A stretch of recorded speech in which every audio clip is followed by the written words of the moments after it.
Good morning. Welcome to Husqvarna Group's Capital Markets Day 2025. Thank you all for joining us here in Stockholm today, and thank you for watching us online.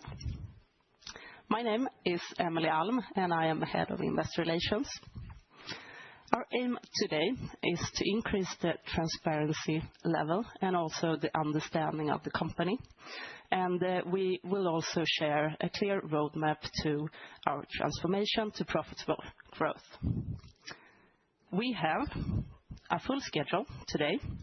And first, you will hear our CEO, Glenn Instone, and also our CFO, Terry Burke.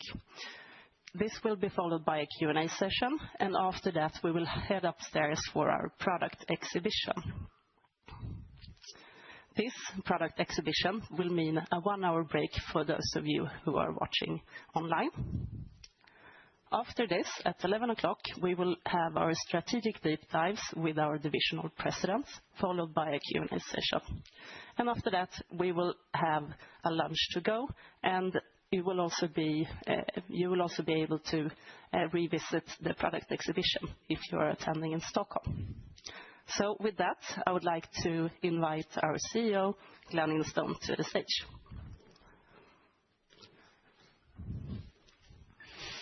Good morning. Good morning. So, Glenn, you've been the CEO now for the company for a couple of months. Could you please share your first reflections? Absolutely. So I think we come from a strong foundation. That's what we should say. We've been innovating our products for many centuries, actually, and we've been investing in our brands. We've also been over-delivering on our sustainability targets. And of course, that's good. That's the very positive things. I believe we've been changing the organization to really get closer to our end customers. So we've reorganized over the recent years. But the obvious elephant in the room is we've been underperforming on our financial targets. And that's what we've got to be very clear on. So we are underperforming. We have not been taking sufficient cost out of this organization. We haven't been competitive enough. And that means we haven't been investing sufficiently in innovation and in our brands. So whilst we've done a lot of innovation and brand investments, we need to do more. And we also have quite a new management team in place to execute on this strategy. We do, and I'm really pleased that at least 6 of my 7 colleagues are here in the room today. And before I introduce the management team, leadership is going to be key in this next phase. We're going to have to do a lot of change. The culture in the organization has got to change. We've got to be much faster. So execution and focus is something which we're going to speak a lot about during the course of the day. So the new management team, and some are actually less than 12 months with the company. But Terry Burke will be on stage soon, CFO, who I think many of you know. And then we have the 3 divisional presidents. We have Maha, Gardena, Omar, Husqvarna Forest and Garden, and Karin, Husqvarna Construction. It's all you'll get to meet today. And then we also have Sophie, our General Counsel, and Robert, our CIO. The only one missing today is Maria, who is on a company trip in the US. But the other 6 colleagues, you'll get time to mingle with today. All right. Thank you for that intro, Glenn. With that, I will hand over the stage. Thank you. For your presentation.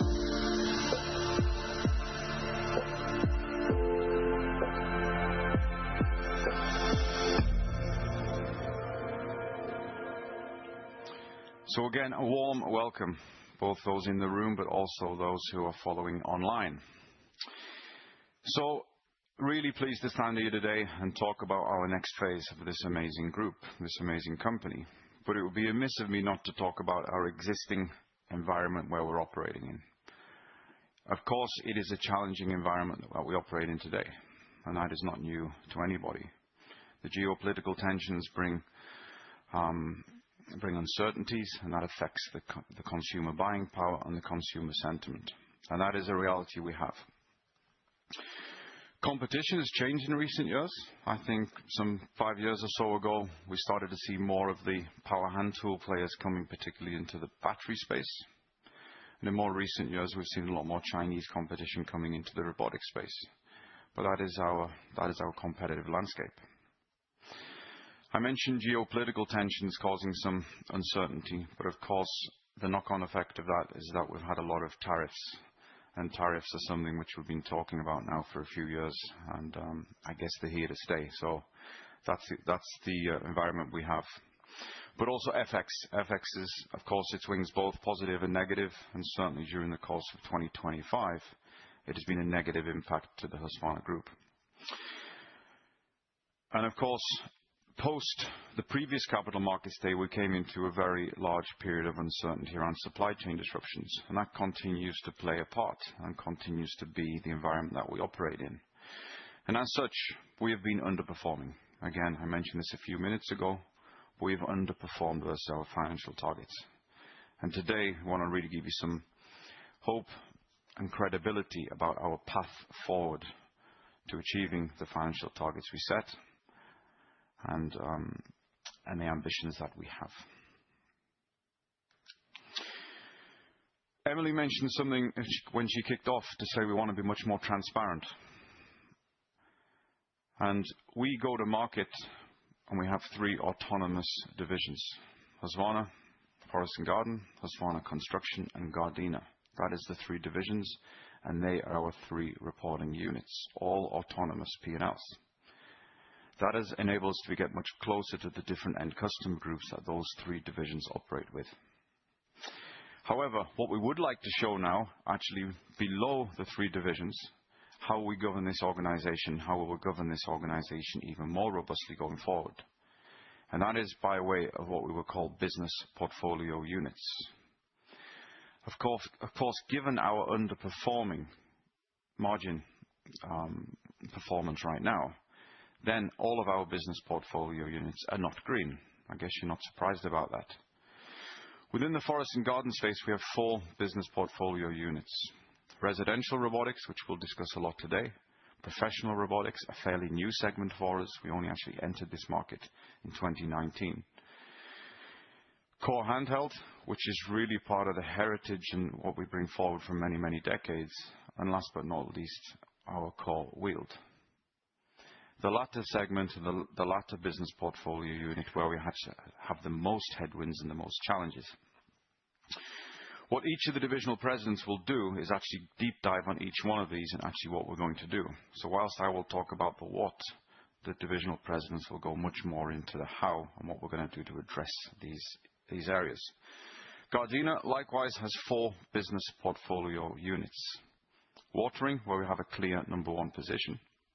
Hand tools, where we also have a clear number 1 position, and both performing very well. And then we have what we call our powered garden. Anything electric in the garden under the Gardena brand would be what we class as powered garden, including the Gardena branded robotic mowers. And they are actually what we would class as a turnaround case. And Maha will come back exactly what we're going to do to turn this around. And last but not least, by way of acquisition back in late 21, early 22, we acquired Orbit. This actually made us a number 1 residential player in irrigation in the US. So it was a strategic bet that we took, and we actually have some profitability uplift to make within the Orbit business portfolio unit. Moving over to construction, where we have 3 BPUs. Sorry for the BPU, but it's very long to say business portfolio unit all day. So 3 BPUs. One is sawing and drilling, where we have a clear number 1 position, but also it is profitable, EBIT margin accretive to the group. Then we have what we would call surface preparation, also a number 1 position, but with some profitability improvement targets and uplift. And last but not least, compaction, concrete placement and demolition.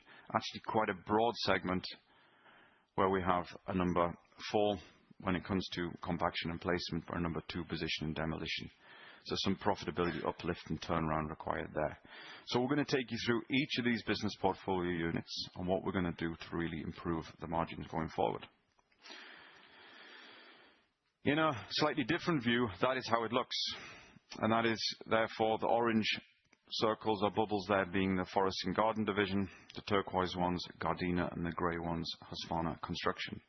So all playing either in a profitable growth where we want to get above GDP growth.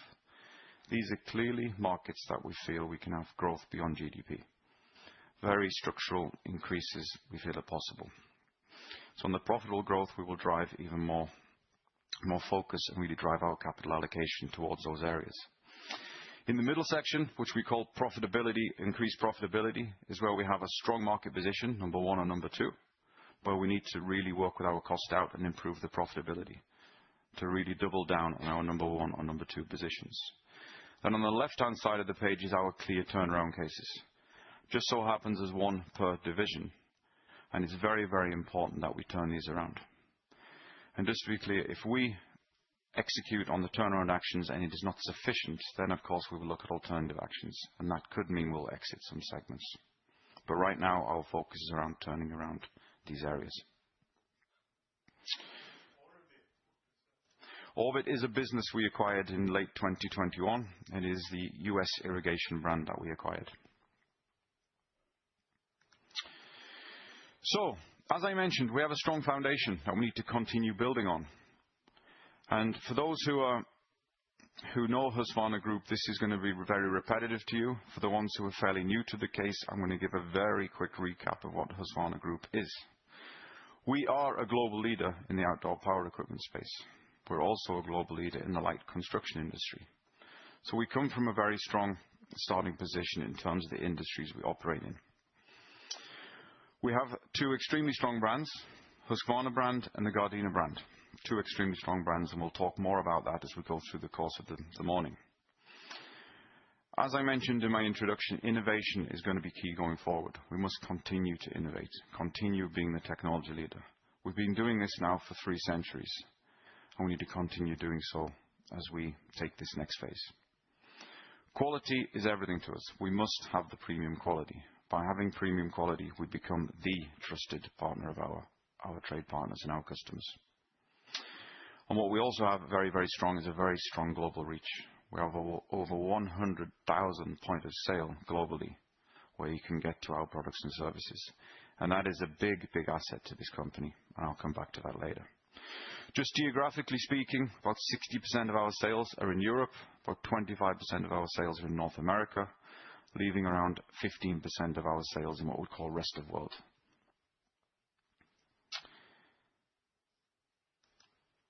So, moving over to our existing jump-off point. I mentioned that we want to have a number one or number two position. That is a market position. I'm very proud to say, actually, we have 80% of our sales today in number one or number two positions. So we come from a position of strength. We need to continue capitalizing on that. Very clear examples is robotic lawnmowers. We are global number one. Watering and smart watering systems, again, we are global number one under both the Gardena and the Orbit brand. And in several of the light construction segments, we're also a global number one. Global number two when it comes to professional handheld. I mentioned the importance of brands. We will continue investing in our brands. That's going to be very, very important to us. In fact, we'll go as far as saying we've been under-investing in recent years. So we want to actually increase the investments in our brands. This is where we really connect with our end customers, particularly the consumer customers that we have. Our two core brands are Husqvarna and Gardena. Innovation. Innovation is what's been driving this company, as I said, for over 3 centuries. We started off, and the H logo, of course, is a gun sight.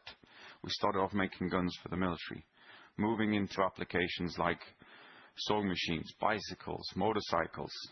And a motorcycle into a chainsaw, there's a lot of similarities. It's a 2-stroke engine driving the drivetrain there and re-driving the sprocket and the bar and the chain. So a lot of similarities. And that brought us in 1959 for actually bringing the chainsaw to the marketplace and then developing into becoming the outdoor leader in outdoor power equipment. What you will get to see today, actually, in the breakout, we have a product exhibition area where we're going to showcase our next level of innovation. The next level of innovation is on the bottom right of the page here.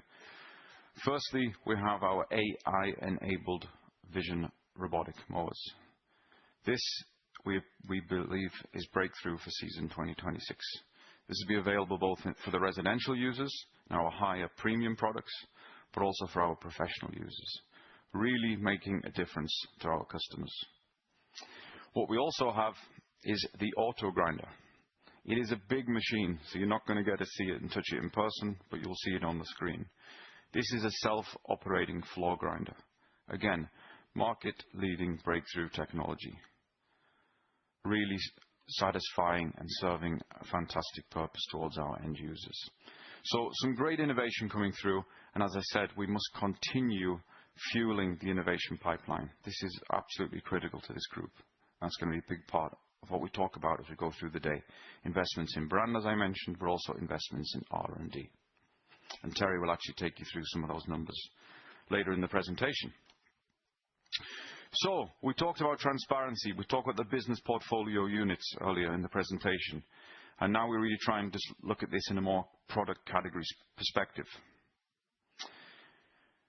40% of our sales are to professional users, people who are using our products for a working purpose.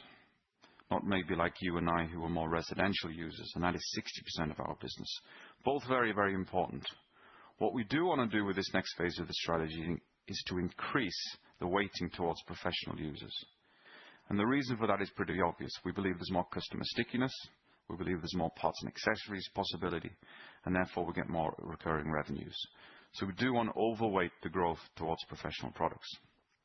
But that does not undermine or underestimate the importance of our residential products, where we have market-leading positions. Some 23% of our product assortment is handheld. And handheld, of course, means a lot to many, many people. It is where Husqvarna started for many, many people, and it continues to be a very strategic, important area to us, both from a combustion engine technology perspective, but also battery technology. We will be present with the applications that the customer wants, be it in combustion engine technology or battery technology. Wheeled represents around 18% of our business. It is actually a turnaround case. Much stronger in Europe, stronger profitability, I mean by that, much weaker in North America. That is a turnaround case representing some 18% of our revenues. Robotics, we've been talking about this at each of our quarterly reports, now representing 16% of our business. So close to 8 billion SEK from a category we created in 1995. Watering, 15%, which happens to be about 60% of the Gardena business per se. Very, very strong global leader, number one position. Light construction, number one or number two position in most of our categories there, representing roughly 15% of our business. And last but not least, might deem a fairly small part, but hand tools, where we play with the Gardena brand and we have a global number one position. Very, very strong in Europe in particular. Underpinning all of this is aftermarket and solutions. And this is something which we're going to talk a lot about today, particularly in Husqvarna Forest and Garden, Husqvarna construction space. That aftermarket to us is going to be a differentiating factor. I mentioned the strong global reach, but this is where we can really differentiate versus the competition.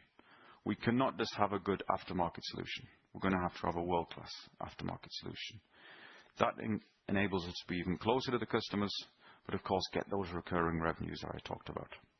So that represents today around 20% of our business. Of course, part of all the product groups, but really on its own is about 20% of the business. I mentioned quality earlier, and quality to us is actually fundamental, because poor quality products simply will not wow our customers. When we bring innovation to the marketplace, we hopefully make a difference to our customers. When we bring a premium quality product to the marketplace, then we really become the trusted supplier and the trusted partner to our customers. And that is what we aim to be. There's a proof point on the page there. We call it Ciora. Ciora, for those who were at the Capital Markets Day 4 years ago, is a product we launched. You'll also see it in the breakout session. It's a fairly big product. And really, this was the first breakthrough product, capable of cutting up to 75,000 square meters. So really breakthrough in terms of large green spaces. What it actually did is create a big pull from the golf business. In 2021, we actually said we were targeting sports and facilities as two areas. but golf became a very, very big pull in the past 4 years. So the golf industry has really been attracted to what we're offering. And why this is important is over 1,700 courses globally feel we are their trusted partner to satisfy their needs each and every day. And we continue to grow this 1,700 at quite a rate of knots. Other proof points, 80% of our robotics fleet today is still in use after 9 years. I think that is a great proof point around a performance-driven solution. This is not a product that lasts 2 or 3 years. 80% of our products are still in use after 9 years on robotic lawnmowers. I mentioned a differentiating point on aftermarket, and the way we will satisfy our aftermarket differentiation is by utilizing our strong global network of trade partners. We are present today in over 100 countries. That is truly global market reach. But we also have over 100,000 points of sale. 65,000 points of sale in the retail business, around 25,000 points of sale in the dealer business, and then about another 10,000 points of sale in the more direct rental account type structure. That becomes quite different when you look at the sales profile. Actually, 60% of our sales today are going through the servicing dealers. And the reason I mention servicing dealers is that we'll provide a servicing aspect. They will provide the aftermarket support that we need to make the true difference to our end customers. And that is absolutely critical to us going forward. 25% of our business is towards the retail channel, the more modern channels. And today, about 10% is direct e-commerce. And for the extremely observant ones in the room, you've quickly added that up and said there's 5% missing. That's correct. That is actually other channels like the rental accounts. So 60% of the business going through our servicing dealers, super important when it comes to creating that differentiation by way of aftermarket. Innovation. I will keep saying innovation numerous times throughout this day and throughout this morning. We must continue being the sustained technology leader. I'm sure many of the words on this page are not so surprising. There is a move from petrol to battery products.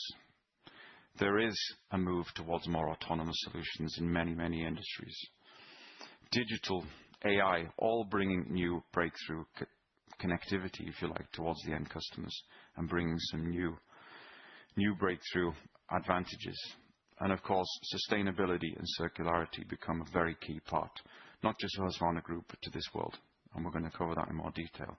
We must continue being the technology leader, which is why the investments in innovation are so important to us. So we'll talk later in the presentation about the size of those investments, but this is fundamental to us to succeed. What's going to be important for us to really succeed with innovation is to accept and embrace partnerships even more. Partnerships will make us faster to market, but faster with actually breakthrough innovation. So we will embrace partnerships at a much higher pace than we have in the past. That's going to be very, very important. So I now come to really the strategic page that we will start with now and we'll close with later in the morning. For those who have read the press quickly this morning, we want to transform to profitable growth. That is the clear ambition for Husqvarna Group, and we must transform to profitable growth. 3 clear areas for our strategy. Firstly, operational excellence. And by this, I mean a true transformational cost-out program. Today, we announced a 4 billion SEK cost-out program. I'll come back to the details on that. The reason this is so fundamentally important to us, this is the fuel. This is what's going to fuel this company in the coming period. 1, to support the margin development, absolutely needed. But 2, to support those investments that I referred to, innovation and brands. Investments we must make to keep this growth engine, and we must get back to growth. Let's be very clear, we must get this company back to growth. We then have a very clear differentiator, supported by that strong global reach, our aftermarket. Again, we've got to have world-class, best-in-class in our industries when it comes to aftermarket. That is a differentiator. It's actually quite a high barrier to entry. Our competitors do not have 100,000 point of sale. We do. And that is a strong barrier to entry and something which we must capitalize upon. So aftermarket and solutions will be a strong differentiating point in this strategy phase. And last but certainly not least, the third part of the strategy is that whole transparency topic I mentioned. But it's not just transparency, it's actually what's going to drive our capital allocation. And that means we're going to be much more strategic with our portfolio management, where I talk about that profitable growth segment, the profitability improvement segment, and the turnaround segments. So much more focused when it comes to our product portfolios. And that is what will take us towards market leadership. And this is what we believe is a very execution-orientated growth strategy. Supporting those three areas that I mentioned, of course, sustainability is really at the heart of what we do. We can make a true difference to this world with our sustainability efforts. And I'm super proud of what we've done to date. And we'll show our next phase of ambitions as well. Innovation and brand, I think I've talked a lot about, but this, of course, is a fundamental. And last but not least, I mentioned this in the intro with Emily. We must transform the culture in this company. We need to be faster, we need to be bolder, we need to be more agile. And that is going to be key to succeed. And as such, today we launch new financial targets. In recent periods, we have not been growing sufficiently. It's been fairly flat, our growth. And of course, we don't feel that is sustainable either. We must get this company back to growth. So we set a target of 3 to 5% over a business cycle. And this is applicable immediately. We must get this company to growth immediately. We have also adjusted our operating margin target. Previously, we set it in the peak of COVID. That is what it is. And Terry's going to take you through some of the periodization of our performance. But what we set today are financial targets that we feel are credible, and we have a very strong roadmap to achieving them. And that is what I really want to bring through with the messaging. First of all, we need to get to 10%. That's and that is in the mid to near term. We need to get to 10%. So near to mid-term. And then we need to operate consistently above 10%. That's what's going to be important to us. Last but certainly not least, we're adjusting our capital efficiency metric. We're going to talk about return on capital employed. Very important. We want to have a strong balance sheet. We want to really be much more focused with our capital allocation towards the profitable areas, and therefore get much more return when we look at this. And therefore, we set a return on capital employed target of some 15% over a business cycle. The cost out program I referred to, and it's a really transformative cost out program. Today we launch what I believe is the biggest cost out program in the Husqvarna Group's history. 4 billion SEK cost out program. This is needed. Needed, as I mentioned, one, to expand our margin, to be more competitive, but also to fuel the growth and the innovation need that we have. Brands, innovation, and really fuel our growth engine. 4 billion SEK is a minimum. Let's call it over 4 billion. And this is a real prerequisite. Whilst we set a 2030 target for this, which seems quite a long time frame, 60% of this program is going to be achieved in the midterm. And Terry's going to take you through some more timing. When we look at the 4 billion, there's really 5 key areas. Sourcing, which will represent around 35% of this target. Sourcing in a smarter way, getting much best cost suppliers. I don't say low cost suppliers, I say best cost suppliers. It's really net cost reductions we're looking at here. Design to value, working in a smarter way. How do we become more modularized? How do we take out low performing SKUs? How do we really take out some of the noise in the system to be even more focused? That's representing around 20% of this new cost out program. Manufacturing efficiencies, also very important. We want to take out also a further 20%. We had some good examples this year in Orangeburg, where we outsourced to a contract manufacturer. And more recently, we announced the closure of a handheld component facility here in Sweden, where we can get more efficiencies into the supply chain. Logistics, very important to us. We must use people who do logistics part of the day job. people who are experts at logistics, and therefore we will be using much more third-party logistics support, representing around 15% of this program. And last, but certainly not least, organizational efficiency.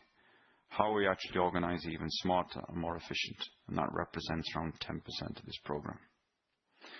Truly underpinned by complexity reduction, where we're going to aim to take 20% of our product portfolio out. Again, really increasing the focus on the good stuff. That's what we want to do.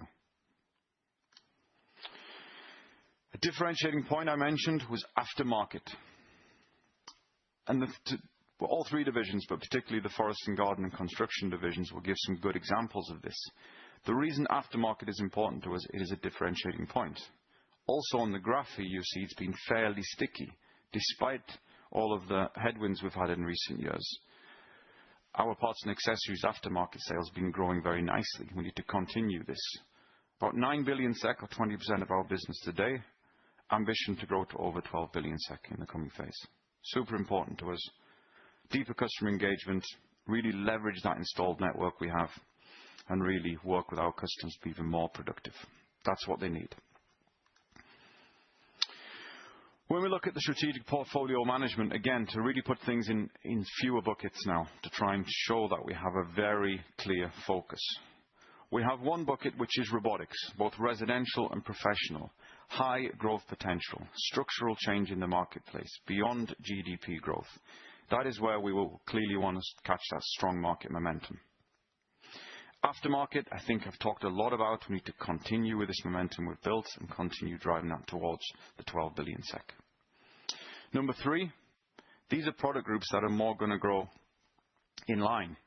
So slightly above GDP growth, where we need to capitalize our number 1 or number 2 positions. Likewise, in the handheld segment, again, we will be present, whether that's internal combustion engine technology or battery technology. The customer will decide, but we're going to strengthen our leadership positions in both. And last but not least, wheeled is clearly a turnaround case where we must take drastic cost out of the system. And that will improve profitability. And by doing this, 2030 looks quite a different company. We've got more sales when it comes to Pro. I mentioned we're going to overweight towards Pro, which means we should have over 25 billion SEK of Pro sales by 2030. Stronger aftermarket business, but a much stronger mix. And this is going to be very, very important as we take this next phase. So this is the mix we anticipate for this company by 2030. Just doing a deep dive on one particular area, robotics.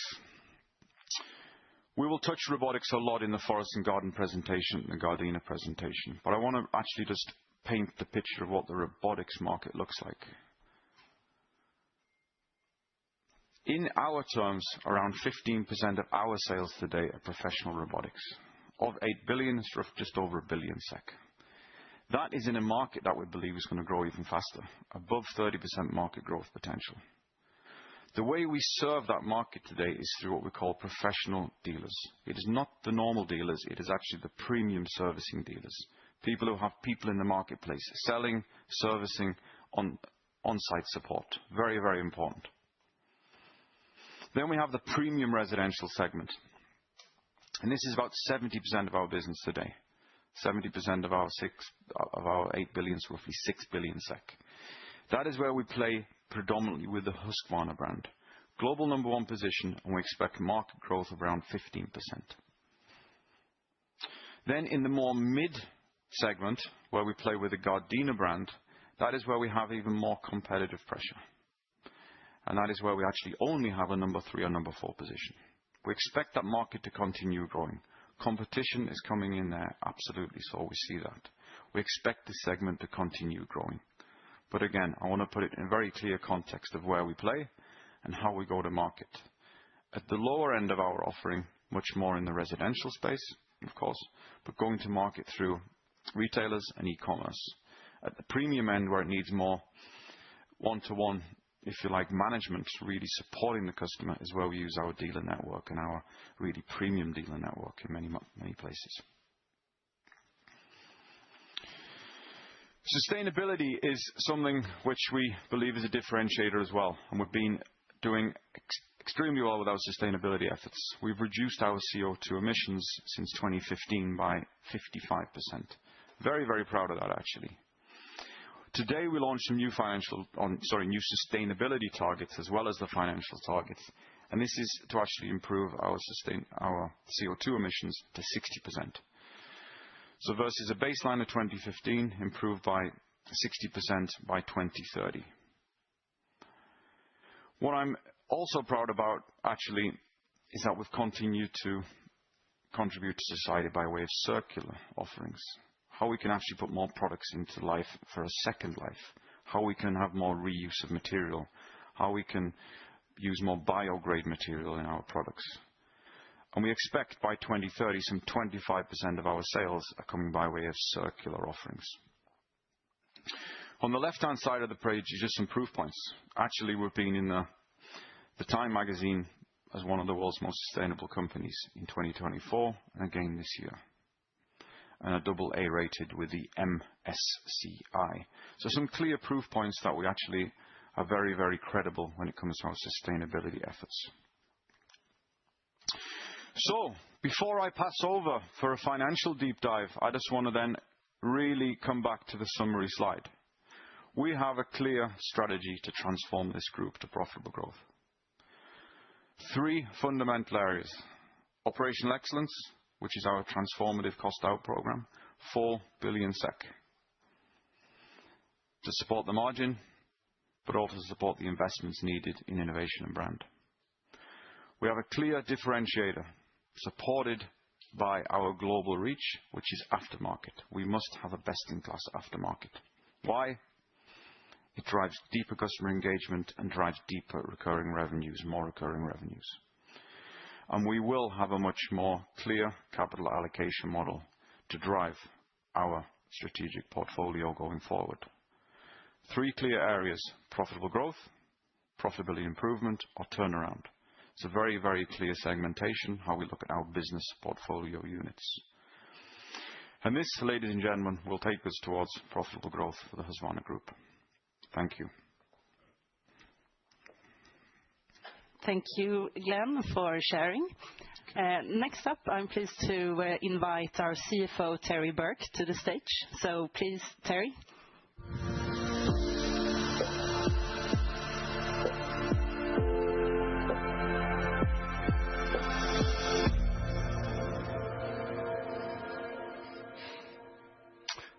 Good morning, everybody.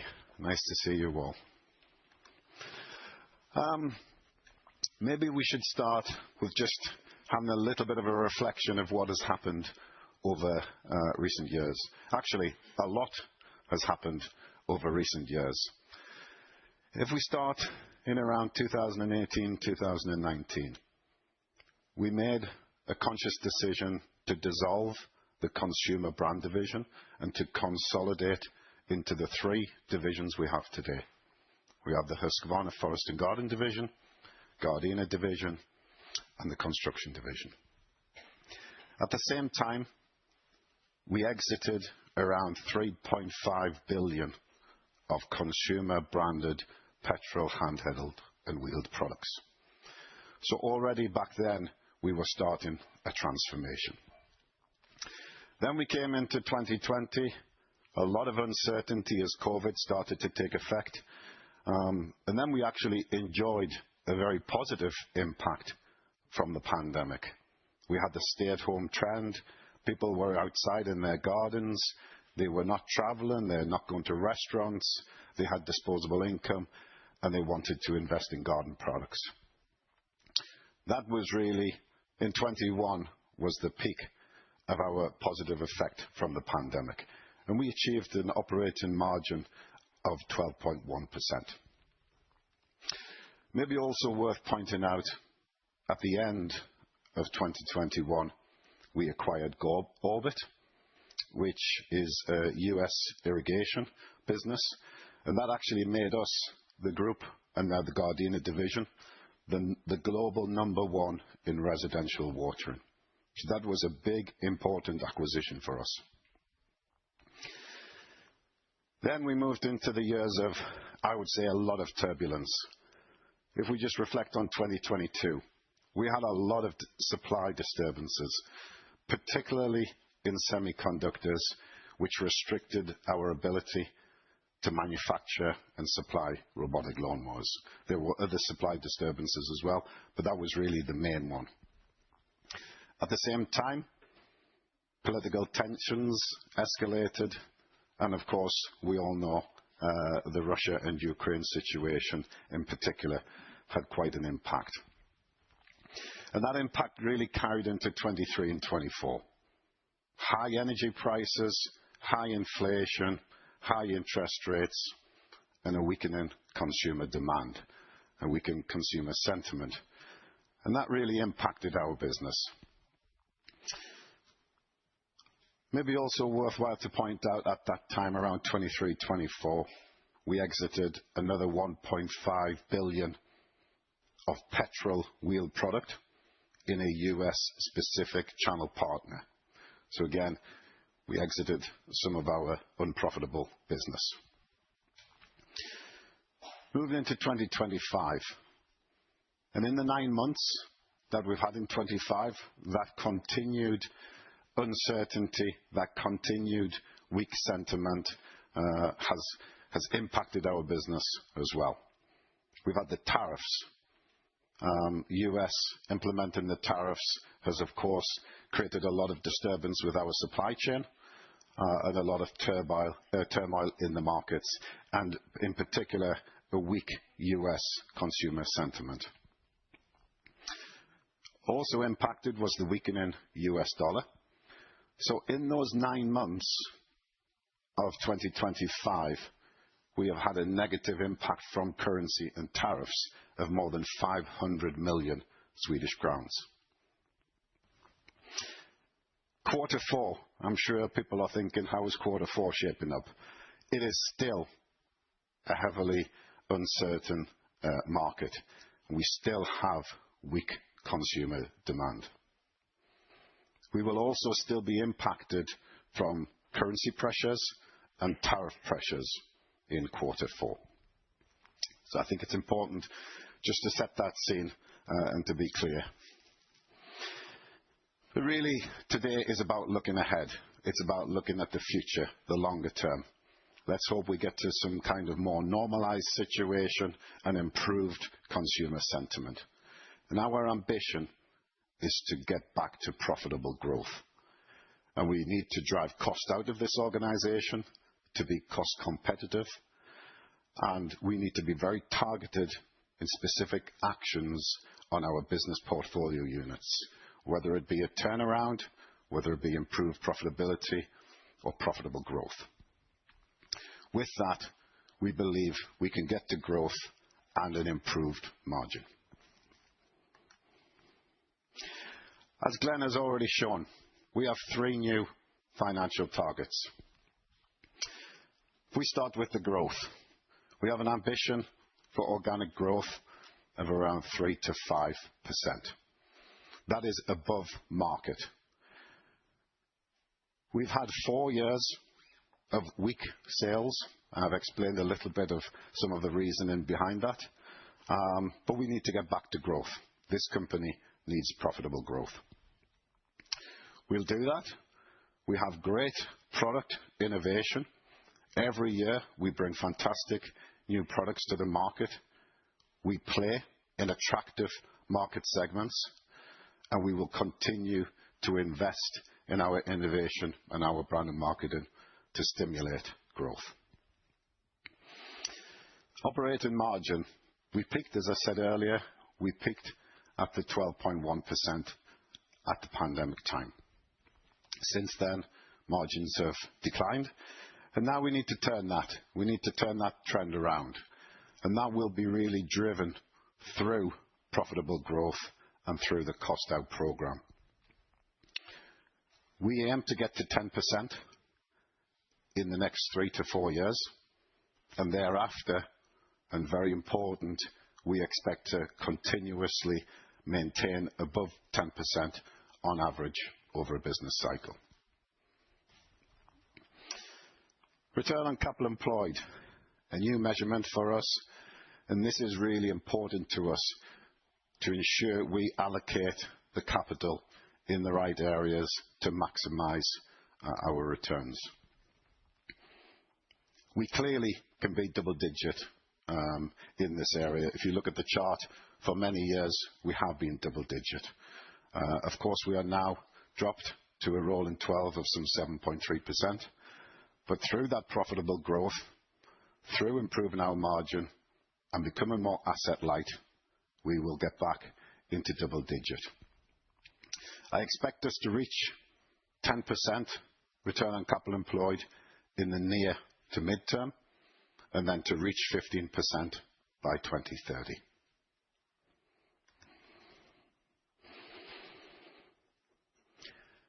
It's very important that we maintain our investments. We will drive the fuel for growth through a big cost out program. And some of that cost out program needs to be reinvested back into the business to stimulate the growth and to improve our margin. If we look at R&D, first of all, we currently invest around 5% of our sales goes back into R&D. We're actually quite pleased with that number. It's a big number, and as we grow our business, we will maintain 5% R&D ambitions. We have great innovation, and we need to continue to bring innovation to the market to meet our customer demands. 80% of our sales come from market leadership position. And to stay market leader, you have to innovate. You have to bring new products and technology to the market. Brand and marketing. We are currently only around 3% of our net sales in brand and marketing. We need to increase this. If we are serious about profitable growth, we also need to encourage and drive brand awareness and drive customers to buy our product. We will increase brand and marketing to 4 to 5%. We have two core brands, Husqvarn and Gardena, and they account for more than 90% of the group sales. So we will focus our brand and marketing investments in those two core brands. We will also have clear prioritization when it comes to our innovation and brand and marketing. And as you can see on the far right of the chart, priority is definitely in the profitable growth segments and profitable areas. We will invest more in the robotics, in aftermarket, in watering, construction and hand tools. We will invest less, below average, let's say, in wheeled and less strategic areas.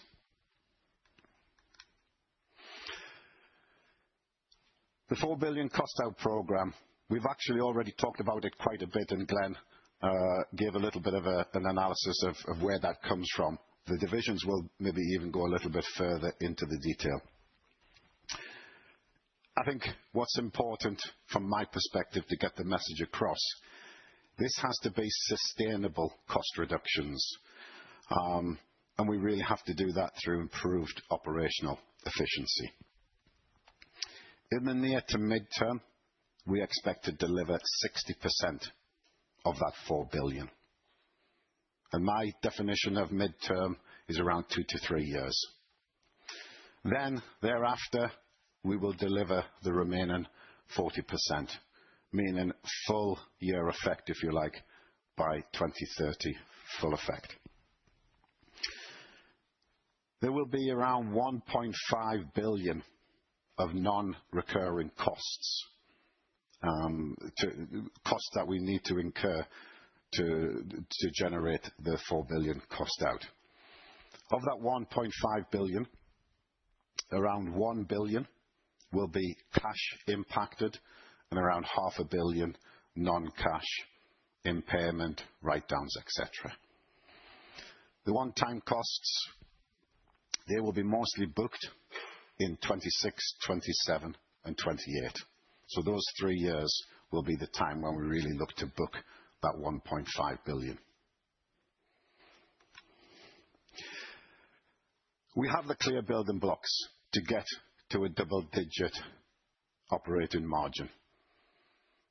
We've talked quite a bit now around the profitable growth, and we believe we can grow this business 3% to 5% a year. The profitable growth will have a positive volume impact and also a positive mix impact as we really grow in margin accretive areas.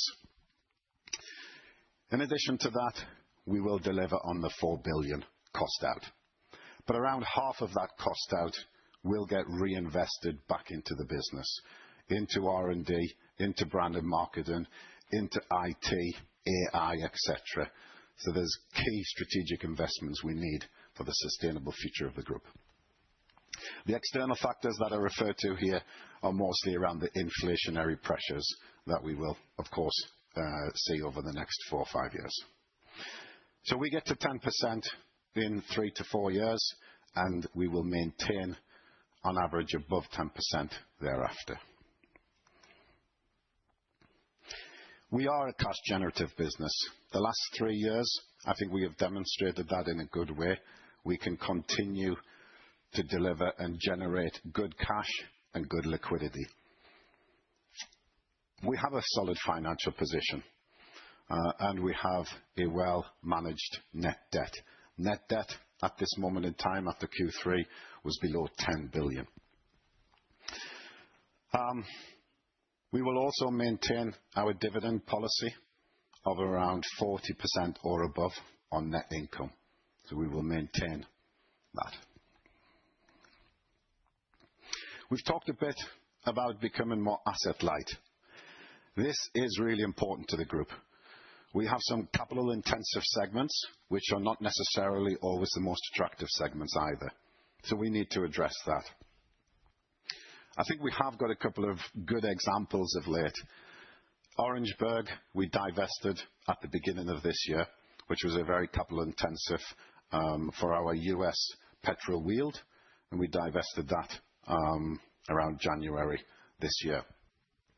We also announced in Q3 the closure of Brastad, our handheld component factory, and those components will then be outsourced to a manufacturing partner.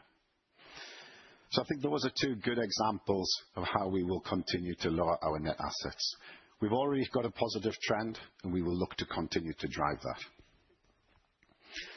Our working capital efficiency also needs improving. We are currently rolling 12, 32%. I also want to be clear that's not good enough.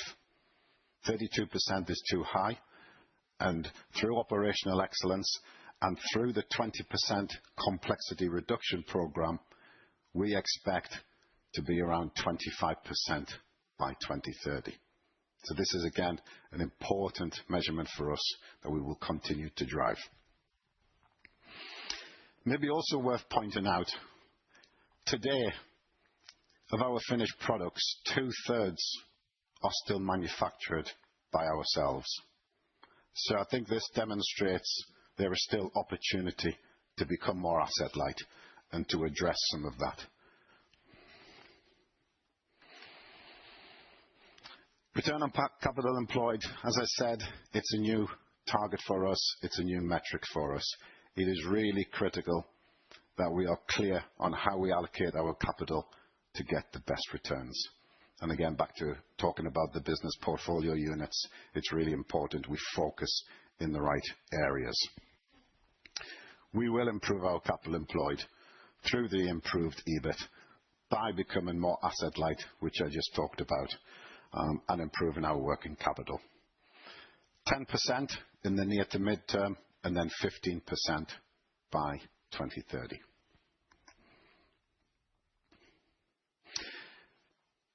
We wish to maintain investment grade. We have a healthy debt profile, and our net debt EBITDA ratio is currently at 2.2. Our financial policy is 2.5, so we are below and within our financial policy. It's really important that we continue to maintain a solid financial position. We have 1 billion, approximately 1 billion of debt maturing in 2026, and you can see the profile that looks thereafter. So a good, healthy debt maturity profile as well. So we feel good about this situation. And of course, having this strong financial position allows us the flexibility and the freedom to move quickly and to grasp opportunities for expansion and growth.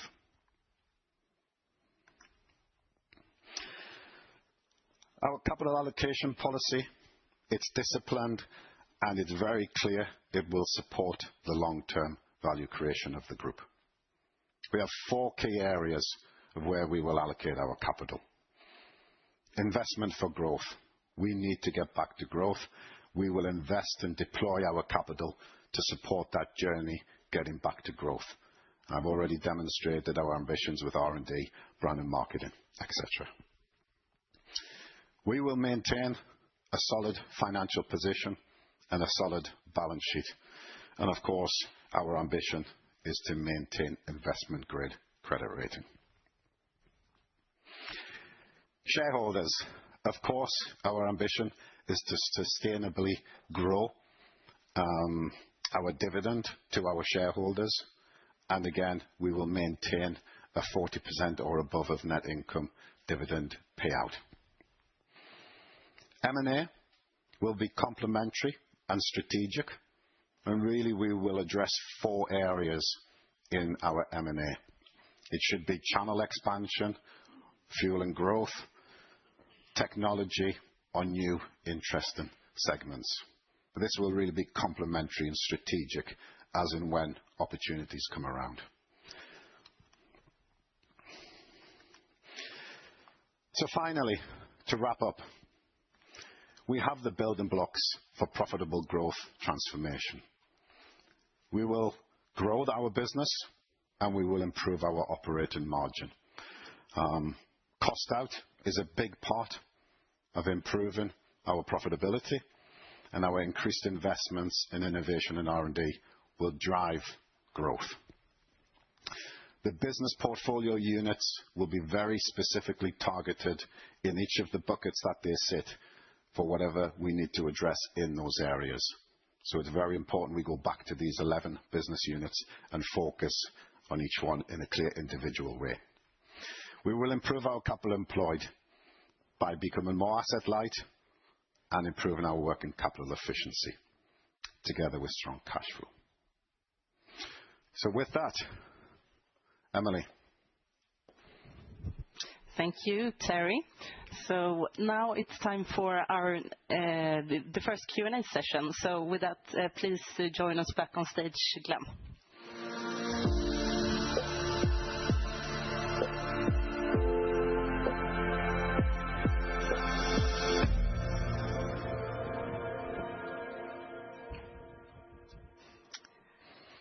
Just before we start, I would like to just remind you that our divisional presidents will share their targeted actions and roadmaps after our product exhibition. So if you could save some of the more specific questions to that section, that would be great. But anyhow, here we go. So we will start by opening up the floor for questions from the floor. And if you do have a question, please raise your hand and you will get a microphone. And please state your name and organization. And also, please try to start with 2 questions each. And those who are joining online, you can write your questions in the web interface, and we will address them if time allows. So with that, do we have any questions? I think we have the first one here. Frederick, I think Lucas will. Thank you, Frederick Iversen, ABG. First, on the 2/3 of in-house production, what do you vision for 2030 in that sense? Secretary? I think it would be wrong to give any specific targets externally. Of course, we acknowledge we have further opportunities to become more asset light. The days of manufacturing everything ourselves, those are behind us, and we've clearly demonstrated that of late. So we will move to a more asset light model in our manufacturing, but of course, we're not going to give more specifics into the detail behind that just yet. We're happy to share that as and when we feel ready and it's appropriate. But yes, there is definitely room for improvement there, Fredrik. I don't know, Glenn. No, I agree with that. Absolutely. Okay. We're trending in the right direction. Fair. Second one on the D2C share, you said 10% now. What do you vision going forward? Minimum 15, but I think in many industries you can easily say it's going towards even 20 or 30. So we would expect probably over 20% in this coming period. And how do you sort of balance that with the retailers that you work with? I think that's the key. Many of the retailers also have their own D2C. It's not just pure play online, it's also retailer.com or even dealer.com. So we just need to work with our channel partners to make sure they're present. Yeah. Thank you. We have John here. Meanwhile, I can just take a question from the webcast. Is the day recorded and shared afterwards? Yes, it is. Björn Enarson, Danske Bank. On sourcing, big part of savings. Is it similar across the group, or are different actions between the business areas, etc.? And can you give some tangible comments on how to save those money? Yeah, I can start, and Terry, you can complement. So about 35% of the program is sourcing, the savings program. It is quite targeted. It is different per business portfolio unit and quite different per division. Some big areas are how we'll work with more partners on maybe some of the larger electronic units, more subsystems in that case. So where we're really working with more third parties to get cost out. And we have a strong pipeline. I don't want to make this as just it's an ambition. We have a very, very strong pipeline of cost savings right now. And a big share of those were, as I recall it, also to be achieved midterm. Yes. 60% midterm. Yeah. And beyond, maybe I can just add, capital intensive areas, when we look at our business units, we will be, of course, more focused on capital intensive areas where we would look to really drive our sourcing partners. And then we also have to have a vision on the really key strategic areas. How do we want to keep that within ourselves, own manufacturing, or whether we want to source it? I mean, there's different ways of approaching this for the different segments. And this also reflect the kind of deglobalization that we are seeing now. So you are also adjusting sourcing for those reasons. Yes, absolutely. One word, yes. Thank you. Let's be. Yes, so Henrik Christensen from DNB Carnegie. I mean, you've done exits in the past. I mean, you highlighted that you did. And I guess in that sort of portfolio overview that you showed, you have areas that are clearly underperforming. So my question is, how much patience will you have with those businesses? I mean, one could argue that you could accelerate this, lift your profitability faster by exiting these sort of underperforming areas and get much faster to your target. How's your reasoning there? So we have very clear targeted actions for the turnaround cases. We have 3 clear turnaround cases. We have targeted actions.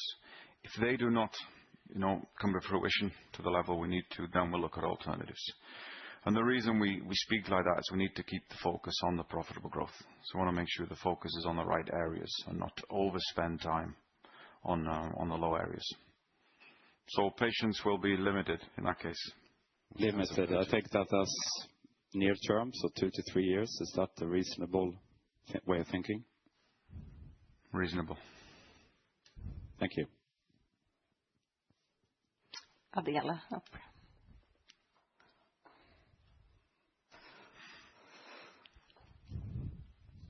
Thank you. Adela Dashian, Jefferies. A question on competition has been mentioned several times now, and maybe some would argue that the reason for your margin pressure is to some extent also related to structural headwinds on that side. So it would be great to hear your vision on that going forward.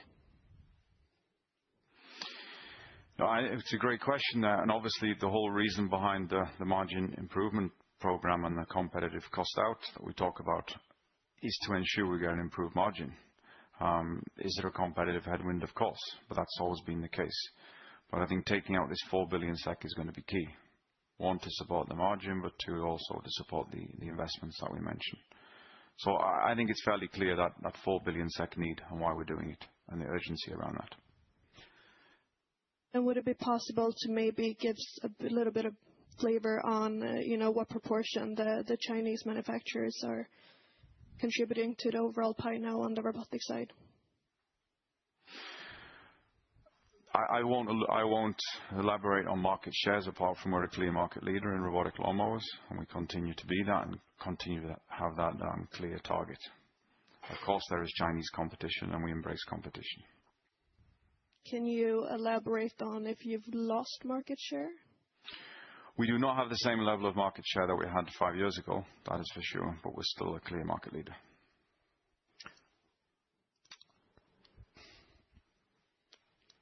Next question here.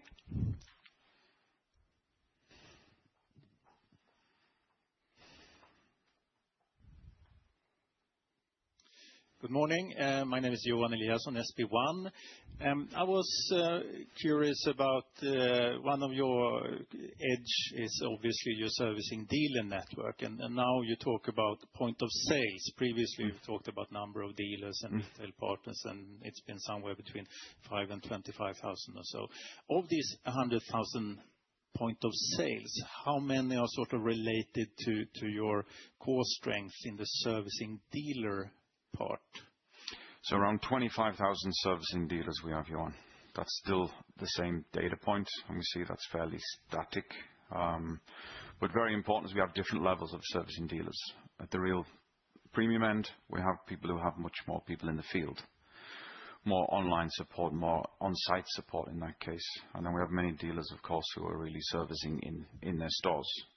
But we really try to differentiate those servicing dealers. Good. And then just a question on the charges, 1.5 billion.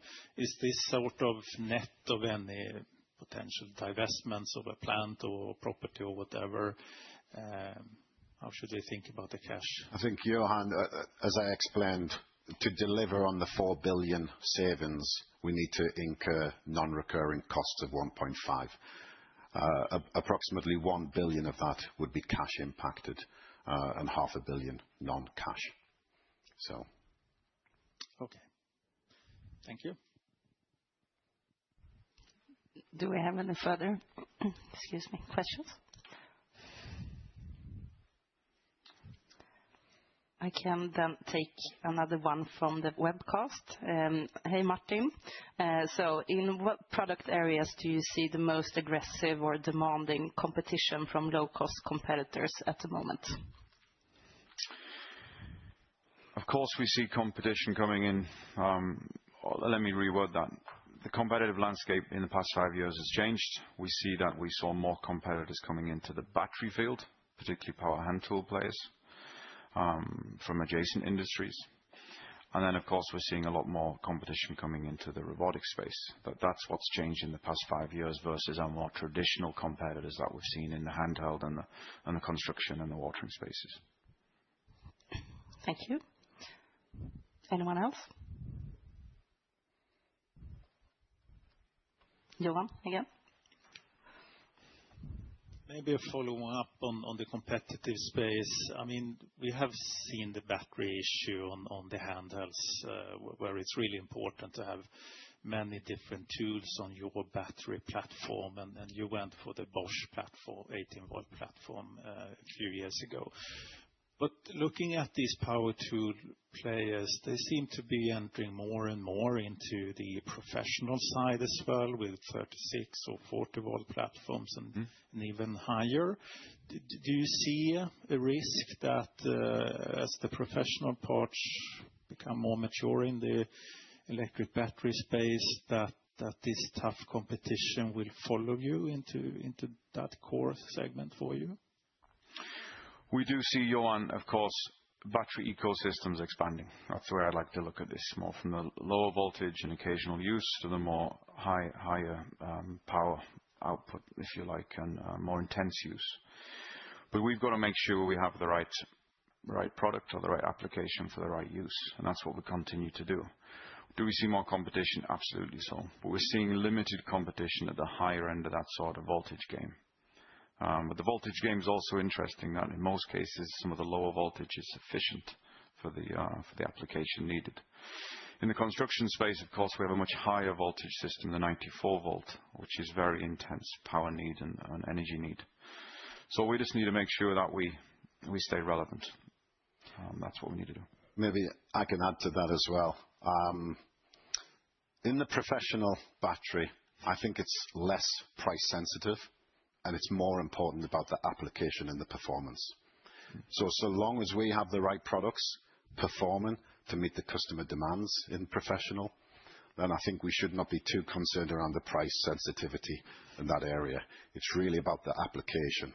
The thing is, you come down into the consumer segment and you talk about the Gardena and the Power for All Alliance. That's when it's a bit more price sensitive. Okay, thank you. All right. Here's one from Alexander Siljeström, Pareto. Could you quantify the drag from strategic investment in percentage points and the drivers? And then a follow-up, if you could quantify the drag from external factors and elaborate on what's included. I'm not sure I fully understand the question, but if I may, our strategic investments, we've talked about being roughly half of the Fuel for Growth program. So we have the 4 billion, and we have clear actions and pipeline to deliver on the 4 billion, and approximately half of that, 2 billion, would be the strategic investments. And of course, they have to be aligned. We have to get the strategic investments in the near to midterm, but then, of course, continuously thereafter. So I would say it's relatively closely linked to the Fuel for Growth timing of 60% in the near to midterm and 40% of the strategic investments thereafter.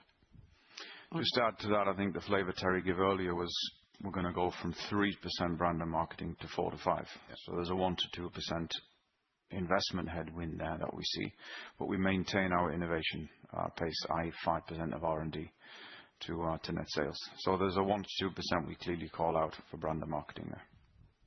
Good, thank you. And the Fuel for Growth program is the name of our 4 billion cost out program. Yes, absolutely. Good. Is there any further price pressure included in the external factors in the bridge? I think pricing going forward, we talk really low single-digit price increases for 26 and onwards. Of course, there are certain pockets of price pressure. We shouldn't forget some of the price pressure we have faced this year has been around selling out of old technology in our robotics. And that technology sellout is really more or less coming to an end by the end of this year. So we're at a little bit more of a level playing field next year, and then low single-digit price increases for the years ahead. Questions at the back. Yeah, we have further questions. I think we have time for one or maybe two quick questions. Back.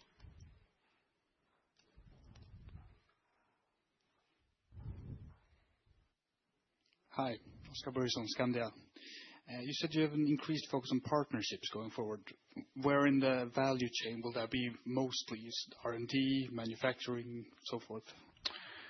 All of them, actually, Oskar. We need to look at partnerships across the value chain. We will look at some partnerships from technology perspective to make us faster, but also in the supply chain. That could be logistics, it could be manufacturing, as Terry mentioned. So we'll look at partnerships much more than we have been. We got time for one final question if you wanted one, Björn.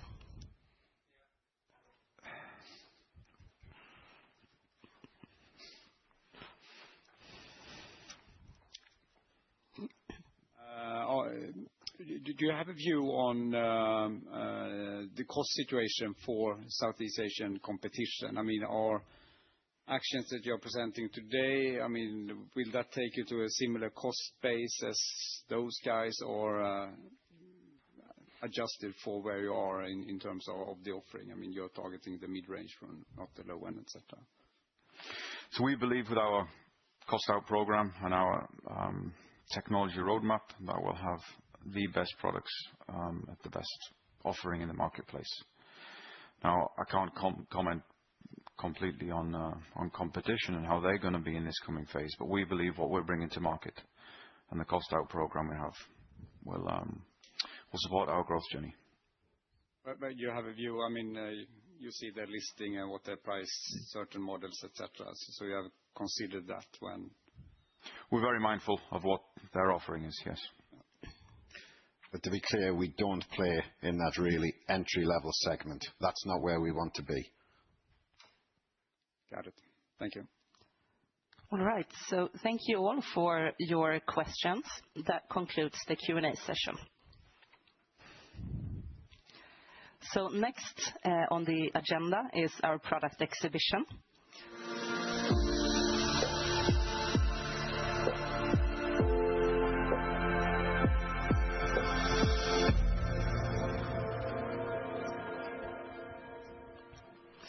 So now we will showcase our innovation in smart engineering and 4 of the group's strategic areas.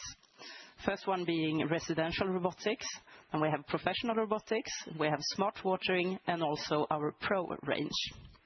So this means a short break for our online audience, and we will see you again at 11 o'clock. Thank you for watching.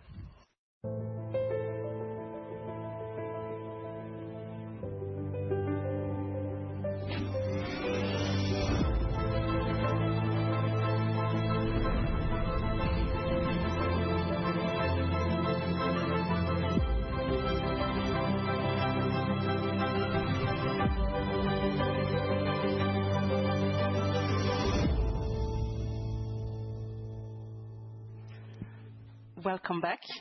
I hope you enjoyed the product exhibition, and a warm welcome back to our online viewers as well. So now it's time for the next session of today's agenda. It's time for the divisional presidents to present their roadmaps and in the transition to profitable growth. So with that, I would like to invite interim president of the Husqvarna Forest and Garden division, Omar Attab, to the stage.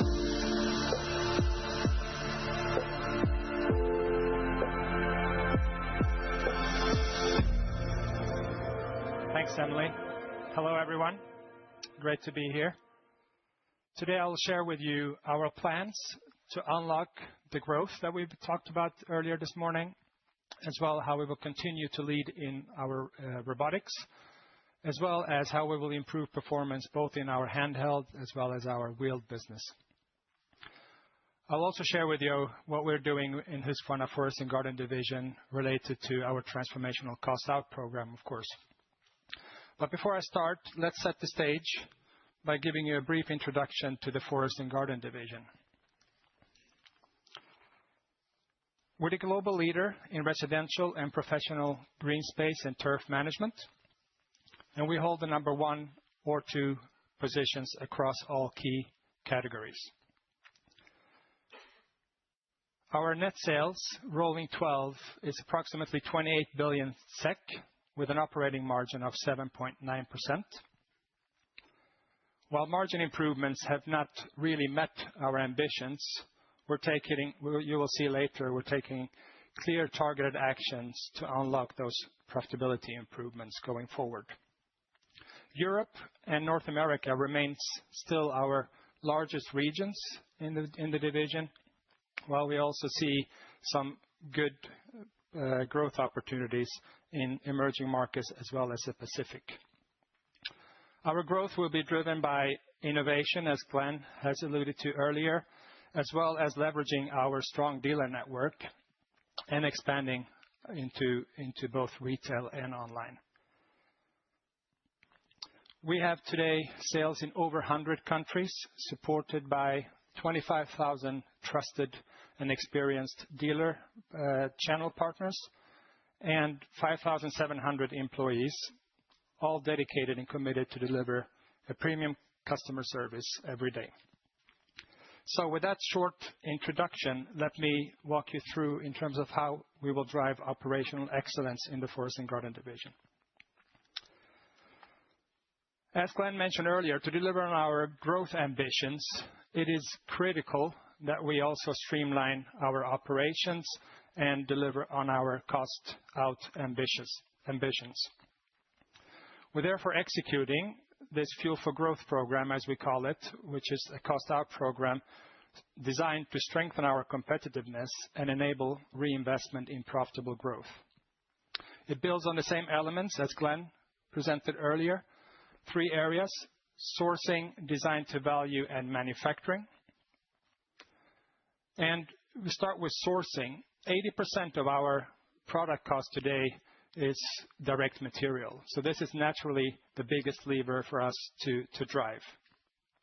A great example here is the way we have changed our ways of working with electronics and sourcing related to subsystems as well as finished goods, other components, electronic components. And looking into and basically leveraging our scale in terms of scale, purchasing power in those, as well as consolidating our supplier base, including lower tier suppliers. Within design to value, we're looking to continue to simplify our platforms and introducing modular design. That will both drive complexity reduction in our portfolio as well as give us ability to scale. And that's a good example of that is what we have done with our electronics architecture in our new robotics. And within manufacturing, we have already presented earlier our outsourcing of non-strategic components. A good example of that was the recently announced closure of Brasta. We'll continue, of course, to optimize our footprint to best cost countries, and we will continue to leverage and scale partnerships such as we do have in North America with Flex. Now, in addition to those, to enable that and to sharpen our focus in the value chain, including our focus internally in the organization, we're also driving complexity reduction of our portfolio up to 20%. And we will do this by targeting underperforming models, as well as applying modular design as we build the product roadmap ahead. These initiatives together will help us to drive a better financial performance, free up funds to reinvest in the business, as well as boost our return on capital employed. With that in mind, let's take a look at an area where we definitely will keep reinvesting and with great opportunity of growth, our residential robotics. But before I do that, let me just refer back to the BPU mapping that Glenn laid out earlier, and this is how it looks like for the Forest and Garden division. We have our core wheel business in the turnaround, and then our core handheld in the increased profitability segment, and our pro robotics in the profitable growth. We will walk through each of those areas here just to give you a recap of the mapping of our portfolio there. So let's start with the residential robotics side. Husqvarn pioneered the robotic lawnmower category 30 years ago. And today, we still remain the clear market leader. As a premium brand, our strengths are built on these 5 areas, as you can see here, from an unmatched performance and reliability to products that are built to last, 30 years of domain experience, and then complemented that with an experienced dealer channel network, as well as our best-in-class premium aftermarket and service offering. These strengths are backed by decades of innovation, as well as some real-world proof points And Glenn mentioned that earlier. I think it's worth mentioning again. In fact, 80% of all our connected residential mowers installed in 2016 are still operating today. It's a great proof point of our quality and durability. Another proof point, and also an important differentiator, is our premium aftermarket and service offering, where we basically have lifetime service and support. We also guarantee parts availability 10 years after production, and we have industry-leading digital tools to help with diagnostics and maintenance. Let's now look at the growth opportunity within residential robotics. So despite our leadership in the residential robotics category, the market penetration remains low. As you can see here, Scandinavia leads the way with approximately 30% penetration rate, while most other markets still remain early in the adoption curve. And here we expect the market is expected to grow by 15%, more than 15% annually, creating a significant opportunity for growth in this category. So how will we capture the growth? Our plan is clear and focused and builds on these 5 areas that you can see here. Let me walk you quickly through each of those areas, and let's start with the channel development there at the top. So we will be driving and accelerating penetration as well as expanding our distribution. That means that we will continue to expand into both retail and online, as well as we will continue to enhance our dealer network. Innovation is, of course, a core piece of our future growth. And through our innovation hubs, we're working very intensely now to speed up time to market, as well as to boost our competitiveness by working closely with partners through those innovation hubs. And as you saw in the product exhibition out there, in 2026, we'll also launch a new mower platform for the suburban consumers, which covers lawn sizes up to 1,200 square meters. It's a wire-free technology, will feature vision and AI, and will be offered at competitive prices. In addition to that, we'll also introduce the vision with nighttime capability at our 400 series and most of our 500 series mowers as well. In addition, we'll also introduce new dealer tools to make installation much faster and better going forward as well. Beyond 2026 and further, we will lead the next wave of autonomous lawn care with even smarter functionality and enhanced digital experiences. Moving on to the product cost, I think Terry and Glenn mentioned that earlier. We have a very strong pipeline of cost reduction initiatives in this area, in robotics, and that is very much needed to increase and strengthen our competitiveness in the market. Within brand and marketing, we will use some of that cost out and reinvest in amplifying our brand presence in the key markets, and we will continue to work with global sponsorships, such as we have done in a very successful way with the Liverpool Football Club. And that helps to both increase awareness and increase the demand for our products. Finally, premium customer support. Again, this is a true differentiator for us, and here we will continue to work with new digital tools to enable even better and smoother troubleshooting and maintenance. Together, these 5 execution levers, if you will help drive both profitable growth for Husqvarna and also sustain our leadership position in residential robotics.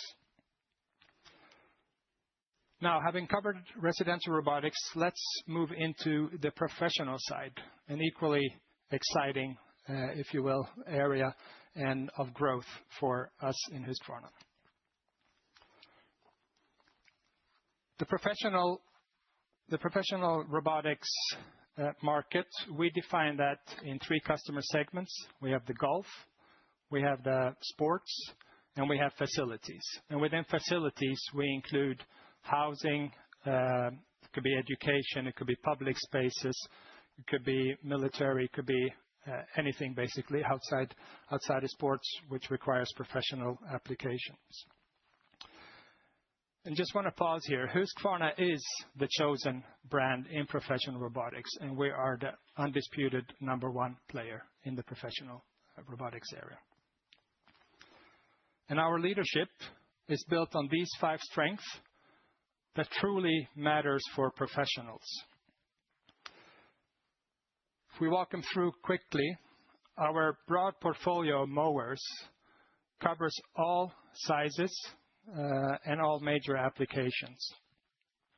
But it's not only the mower itself, it's also the digital tools that come with it to make fleet maintenance and management much smoother. When it comes to uptime and durability, our machines, they're built for a long life, and again, supported by digital tools, all to maximize productivity and uptime for our professional customers. And our superior cut quality and turf quality. Our customers consistently report top playing conditions and aesthetics using our products. But our strengths go beyond the product. It goes further. Like Glenn mentioned earlier, we have a dedicated dealer network supporting these professional customers. We have our pro partners in Europe, and we have a GST golf sports and turf dealer network in the US. A very strong, very experienced dealer network to provide best premium support to our professional customers. And then our premium aftermarket and service offering as well, which I've alluded to before, including things like extended warranty and also leasing solutions. I think the leasing solutions is also a very critical enabler for us to continue grow in the professional robotics sphere. And as you can see, our value proposition is strong and clear. So it's lower total cost of ownership, consistent cut quality, and also clear sustainability benefits coming both from noise reduction as well as CO2 emission reductions, and also a solution to ease on labor shortages. And these are not just claims. As you can see here, our strengths are endorsed by respected organizations such as the RNA, which is the golf governing body, or a governing body for golf outside North America and Mexico, and also by the usage of our robotics at prestigious golf tournaments such as the AIG Women's Open, where we actually had our robotics mowing all 18 holes of that tournament, a historic first, I think, in the industry. So that is what makes Husqvarna the leading brand in professional robotics. Let's now look at the growth opportunities within the professional market.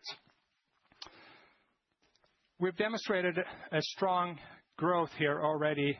We have 1,700 courses today use our products, robotic products, at some scale.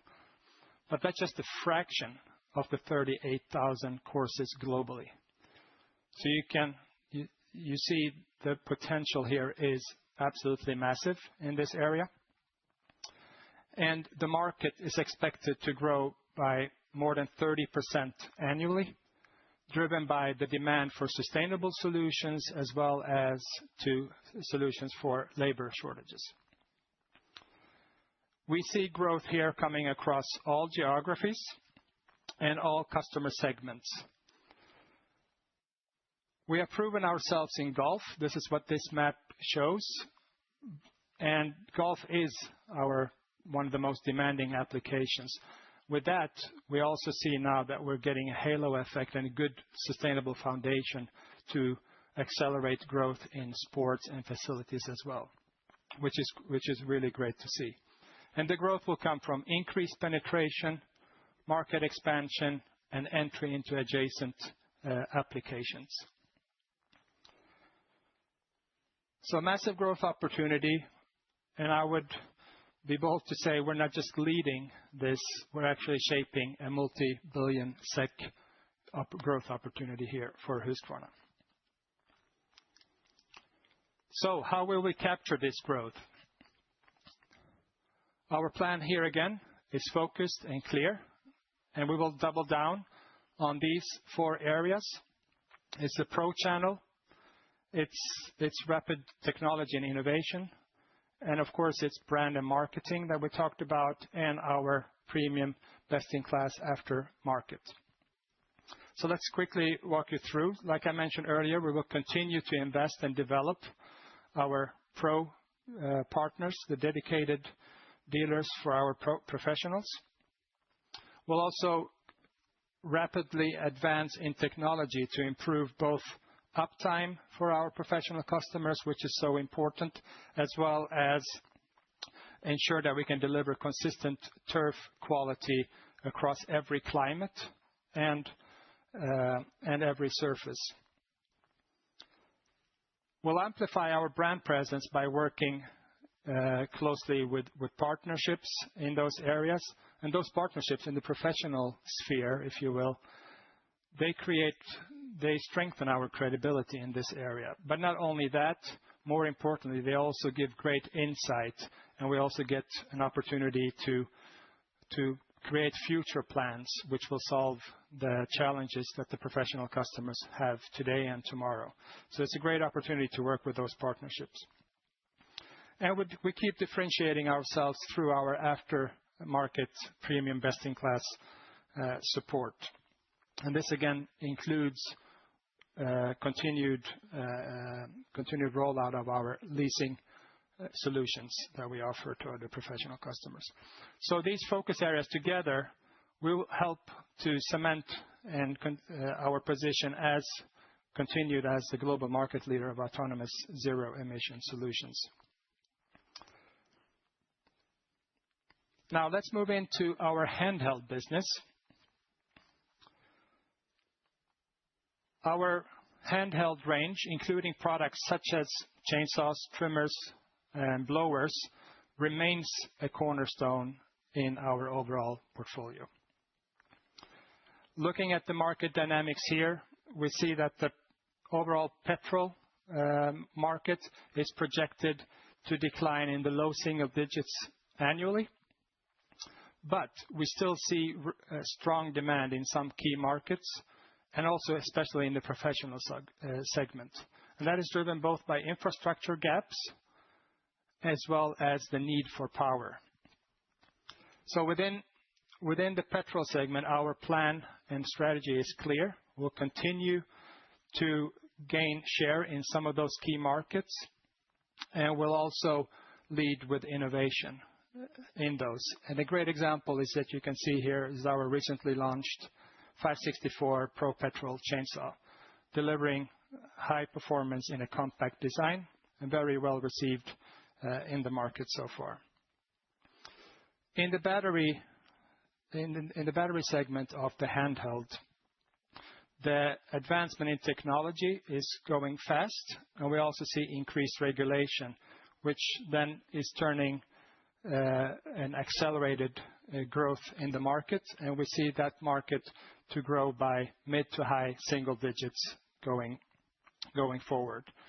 Our plan here is to continue to accelerate our electrification offering in this space by working closely with partnerships to deliver, as we have in this Pro backpack blower as here is also developed in a partnership.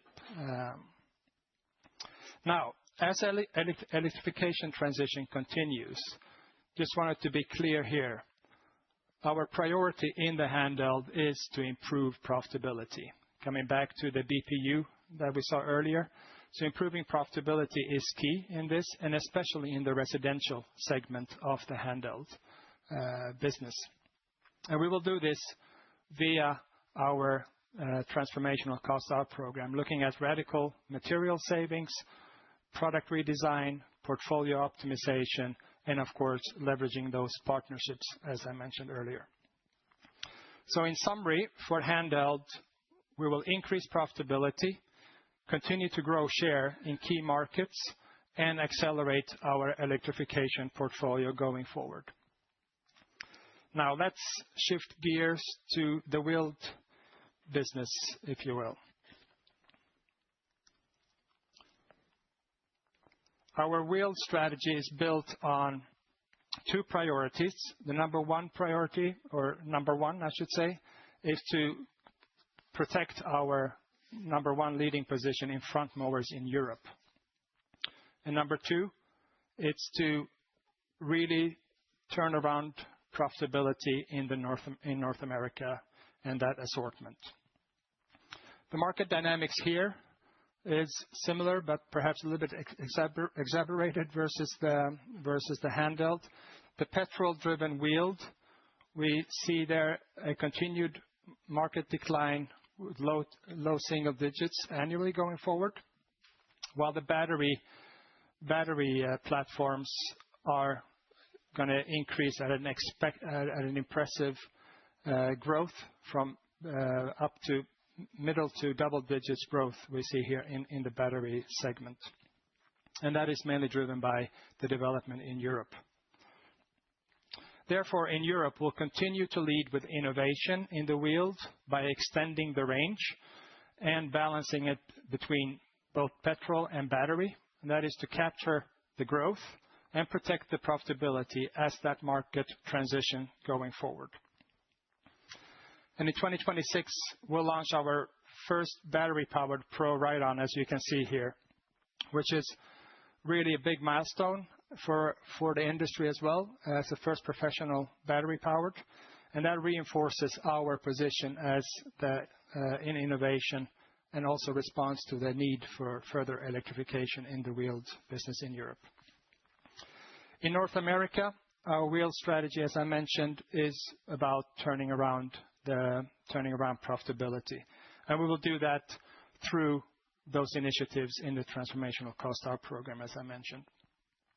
For both regions, it's going to be key. The aftermarket and premium support will be key to drive competitiveness and profitability in this category. So, in summary, we'll continue to lead with innovation in Europe, and we'll turn around profitability in North America. Let's now take a closer look at our aftermarket and solutions.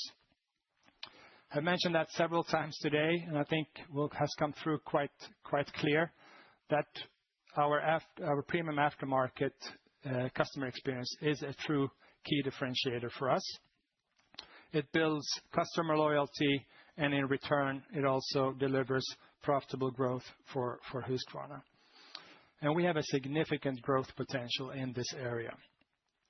Today, if we look at our share of wallet for aftermarket sales and services, our share of wallet is approximately 20%.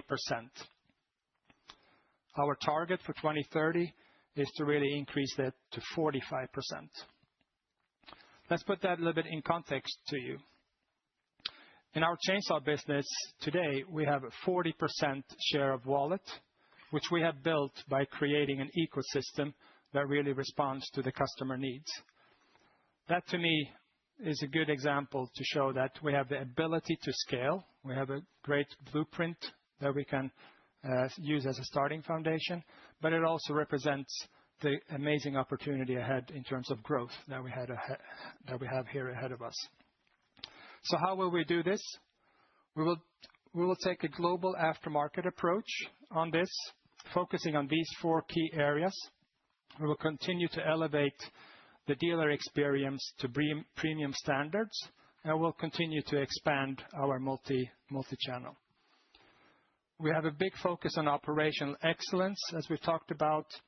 This includes spare parts availability and fast and reliable service. We'll also start leveraging more and more data and AI and move more from reactive to proactive maintenance, more predictive, and also offering proactive service recommendations to our customers at the right time. And we'll continue to develop self-service tools and remote diagnostics to empower our customers to solve their problems in a quicker and smoother way.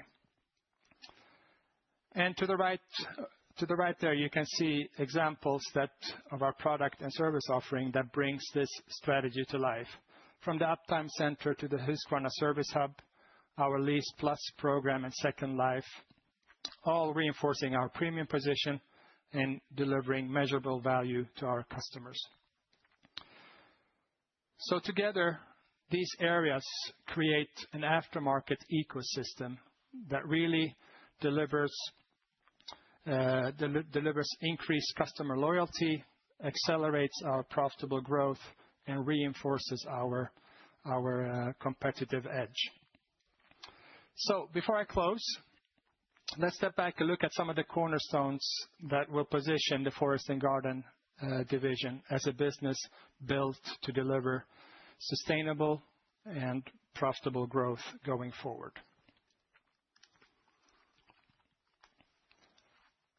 Our transformation is underway. We're executing on a clear strategy designed to increase competitiveness and to unlock growth. We'll continue to lead in robotics through innovation leadership, through expanded distribution and increased market penetration. And we will improve our performance in our wheeled and handheld categories as the transition for electrification is happening. Secondly, we'll expand our customer reach by enhancing our dealer network, as well as expanding to new channels such as online and retail. And we will strengthen our go-to-market capability as well to delight our customers every day, wherever they choose to engage with us. Third, we're executing a transformational cost-out program, as we've talked about, our Fuel for Growth program, which is designed to increase our competitiveness and really free up funds to invest in future growth. And finally, we're delivering a premium aftermarket experience here again that will increase customer loyalty, drive profitable growth for Husqvarna, and be a true differentiator for us as we go forward. This is how we create a more focused, more profitable, and more resilient business in the Husqvarna division that will deliver sustainable value both to customers and to our shareholders. So I'll leave you with that, and I'll come back maybe later on in the question Q&A session. So next, I would like to introduce Maha for the Gardena division. Welcome, Maha.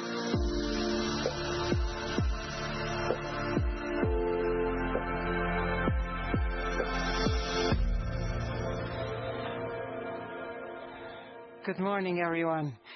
Before I take you through the Gardena 2030 ambition and vision and our clear action plan, I first would like to start with the Gardena division today. Today, we are the #1 residential watering company in the world. We operate in a 70 billion SEK market. What we bring to our consumers is a full gardening solution, from water management to our smart watering, cutting, tools, as well as cleaning accessories. What does this mean? It means that we are part of our consumers' lives wherever they are in their consumer journey. Whether they're in an apartment and they're looking for a garden in their terrace, or when they move on to a bigger home and they actually have a large garden. Our consumers know us quite well. We have over 80% brand awareness in our DACH region. What does this mean? It means we grew up with them in their parents' homes and in their grandparents' homes. By nature, when you're a consumer brand in your consumers' lives, this means you have quite a strong hold in the retail market. So you can find us in 65,000 outlets globally. We also have a very strong presence in e-commerce as well as in a digital ecosystem. Well, what does that digital ecosystem mean? It means we actually have the largest used app in the gardening market. So My Garden Planner is the largest planning app in the DACH region. Our consumers are able to communicate with us, build their own garden, and actually for us to have access to what they are thinking. And that's how we communicate with them. In the last 10 years, we grew our business. Today, in the last 12 months, we delivered 12 billion SEK. We clearly benefited from the COVID effect, and we grew significantly, as well as we benefited from Orbit joining us and being part of the division. But that also came with an impact with our operating margin. We right now operate at a 6.1%, and before we operated at high single digit as well as even double digits. In the division, we have 3 BPUs. Watering, which is 60% of our business today. And we go to market under the Gardena brand and the Orbit brand in the US. Hand tools, 15% of our business.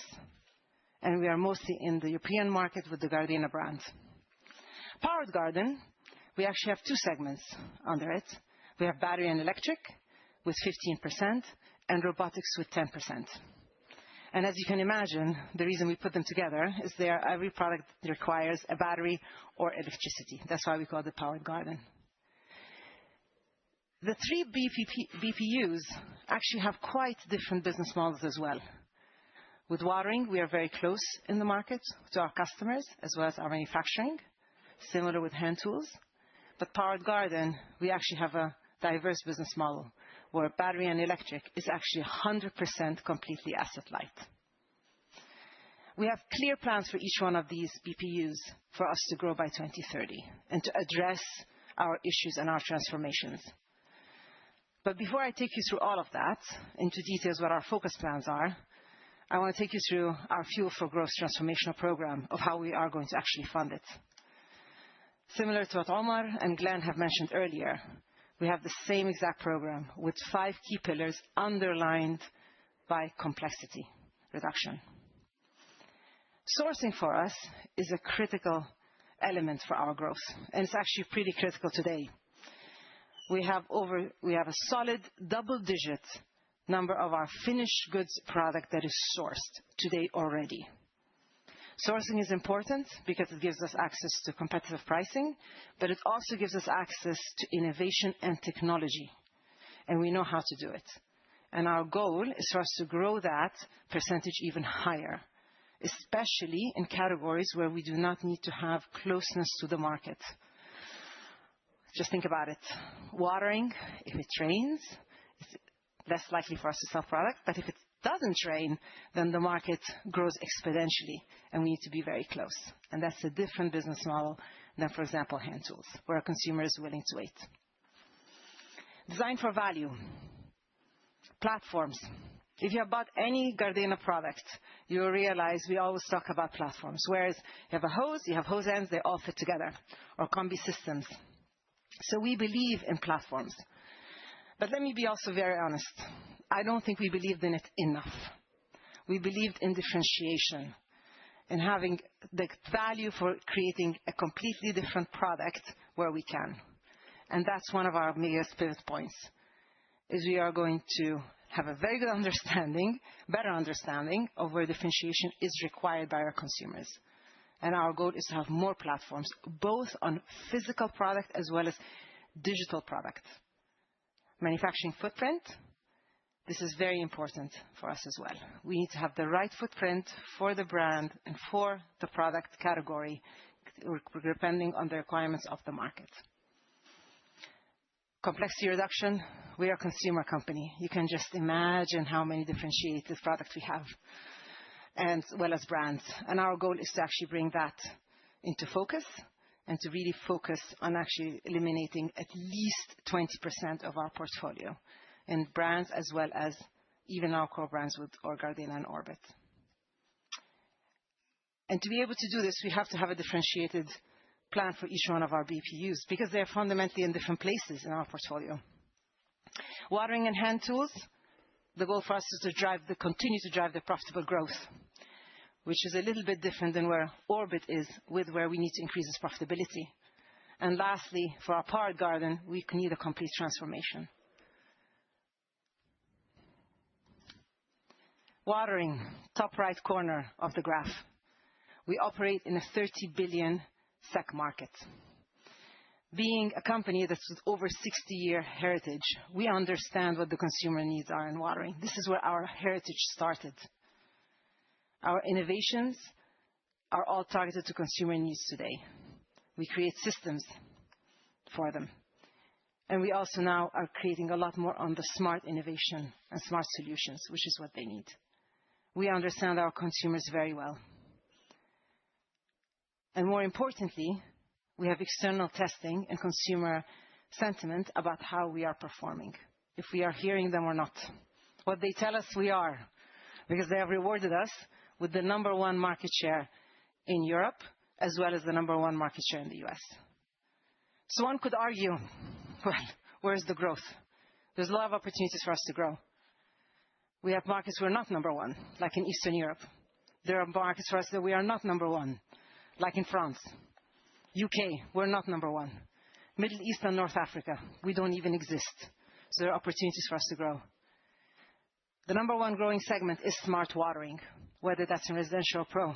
Yes, we are #1, but the opportunity is significant. When there's significant, there's also competition. So we also have to make sure to stay on top of our game.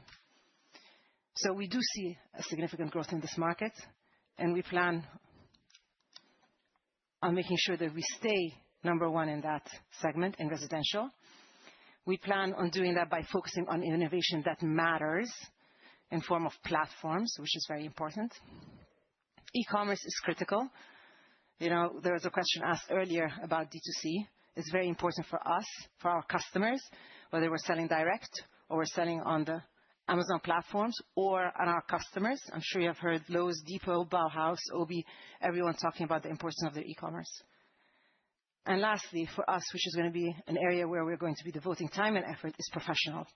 We want to grow in the professional market, but not where we would say it's more of a commodity or we don't have a competency. We want to focus on smart watering where we have a significant competency. And the reason for this is other than keeping our #1 position, we see a strong, high single-digit growth in the watering market across mid-range, premium, as well as the professional. And this is where we see our growth coming from. Hand tools is actually quite a similar story as well for watering, where we're able to offer our consumer solutions across cutting, as well as cleaning, and very innovative accessories. Our performance is our differentiator. And we have that cutting performance in robotics, as Omar mentioned earlier, but also with our cutting tools. And that is why our consumers buy us. I can assure you, a German consumer that wants to live in their home for more than 30 years, they do not want to buy a tool last season and replace it this season. Their expectation this tool is going to live for 8, 10, 15 years. And that's what we offer them. And when we cannot stand by that promise, we take care of them with our after sales. And our consumers have rewarded us for that as well, with clear #1 market share in Europe, selected European markets, actually. So the opportunity for us to grow is pretty simple. Other markets in Europe where we can become #1, we don't have any meaningful presence in the US, so that is also an opportunity for us. And the reason we want to do this is because this is a 20 billion SEK market. It is going to continue to grow, solid single digits, and we believe we have the value to outperform the market by entering new markets, continuing with our innovations, especially in cutting and tools, and driving our costs down, as well as building more platforms and being more consumer-centric. It makes sense for us to invest into the hand tools market and to continue with the leadership we have. I have to say, once we start to talk about the power gardening, this is where we have to pivot with our transformation. Battery and electric, as you know, is one of the largest segments in the market. The easiest answer would be, well, why stay? You have not been successful, so why leave the market? Well, as I mentioned earlier, we are in our consumers' lives. We offer them full solutions. They know our brands. They want to be into our product portfolio as a complete solution. We have pivoted with the battery and the electric segment in the last few years. We have joined the Bosch Battery for All Alliance, and that has been of big benefit to us. We have updated and upgraded our partners to create our innovations. We have brought meaningful solutions at the right price points. I would say battery and electric is definitely on the right pace. We have still work to do, and we need to be more aggressive with our sourcing. We have to also be selective with what innovations we bring in. Today, we are the number 2 market holder, shareholders in selected markets like the U.K., like Germany, and like BINA, with more opportunities in France, with more opportunities in Southern Europe. We have opportunities for us to grow profitably, which is the key word. What are we going to be doing in the next 5 years that's different than today? We're going to continue to enhance our operating model for speed and for cost competitiveness. This is an area where there's a lot of competition because of the market size expected. We also have a very good chance of winning in that market. We are going to focus. Where you're seeing the biggest growth in the market, it's coming from e-commerce, and we are going to focus to be the leaders in the e-commerce market in battery and electric. We also have to invest in building and reminding our consumers of the value we bring. We're going to be investing in more brand marketing and having the right brand in the right market. Probably being in the U.S. is not in our near future of an investment because it doesn't make sense for us. Gardena brand in battery and electric does not belong in the U.S. market. That is not an investment we are going to be making.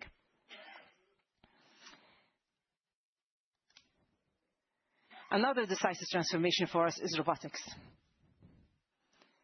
First and foremost, what value do we bring into the robotics market? Omar said it very well. We are about performance. We bring the best cutting performance into the market, relying on the Husqvarn platforms. We bring in quality, and we bring in longevity. We have one of the best after-service retail program. We have a significant number of our consumers that sends us the robotic every year for us to clean and to winterize, to send it back to them. They do not expect the robots to live for 2 to 3 years. They want them to live for 8, 10 years. That's what we offer our customers.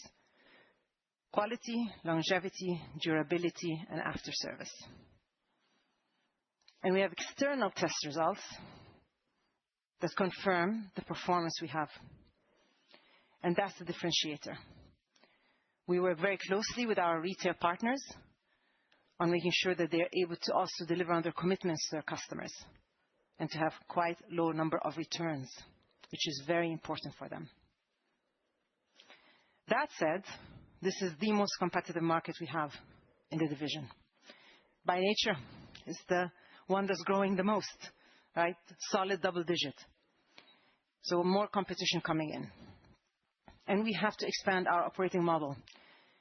Today, we are mostly European-focused. Our goal is to expand by working closer with our partners. Expanding our innovation hubs, working closer with our technology partners, and also working closer with the manufacturing partners to help us become more cost competitive, because that is where the market is going today, and that's what we need to do as well. We also need to focus. We are going to be focusing on our leadership in e-commerce. That is the channel that's growing the most with robotics on the retail side of the business. and that's where we are also going to focus. We're also going to be focusing our brand and marketing spend to build our brands, but also to remind our customers quality and durability and cutting performance is why you buy a robot. Technologies are still being developed and they're evolving. And our goal is to explain that to them and to help them understand that. But we have work to do. And lastly, we're also going to be investing and enhancing our aftermarket services to be able to have a profitable growth. But is the market we need to be in? Yes. Is the market our customers want us to be in with us? Yes. Our consumers? Absolutely. Because we are part of their gardening journey from when they were this little. So, as a wrap-up, we have 4 clear pillars for our transformation and our growth for 2030. First and foremost, we have to protect what we have. We're in a very good position with having clear number 1 positions with watering and hand tools. We have to transform, and we have to also, figure out where we need to take our battery and electric and robotics business in regards to profitability, but it has to be profitable. We have to take care of our brands and our consumer centricity. We cannot not invest in our brands. This is very important, especially when we have a lot of competitors coming into the market. We have to remind our consumers of the value proposition we bring versus others. And we're going to selectively focus on growth markets, like Eastern Europe, like Southern Europe, like Middle East and Africa, like the UK, in selected segments, like the Pro Smart Watering specifically. And with this, with the focus we're going to create, we believe we're going to be able to deliver on the ambition that we have. And with this, I hand over to Karen Falk for construction.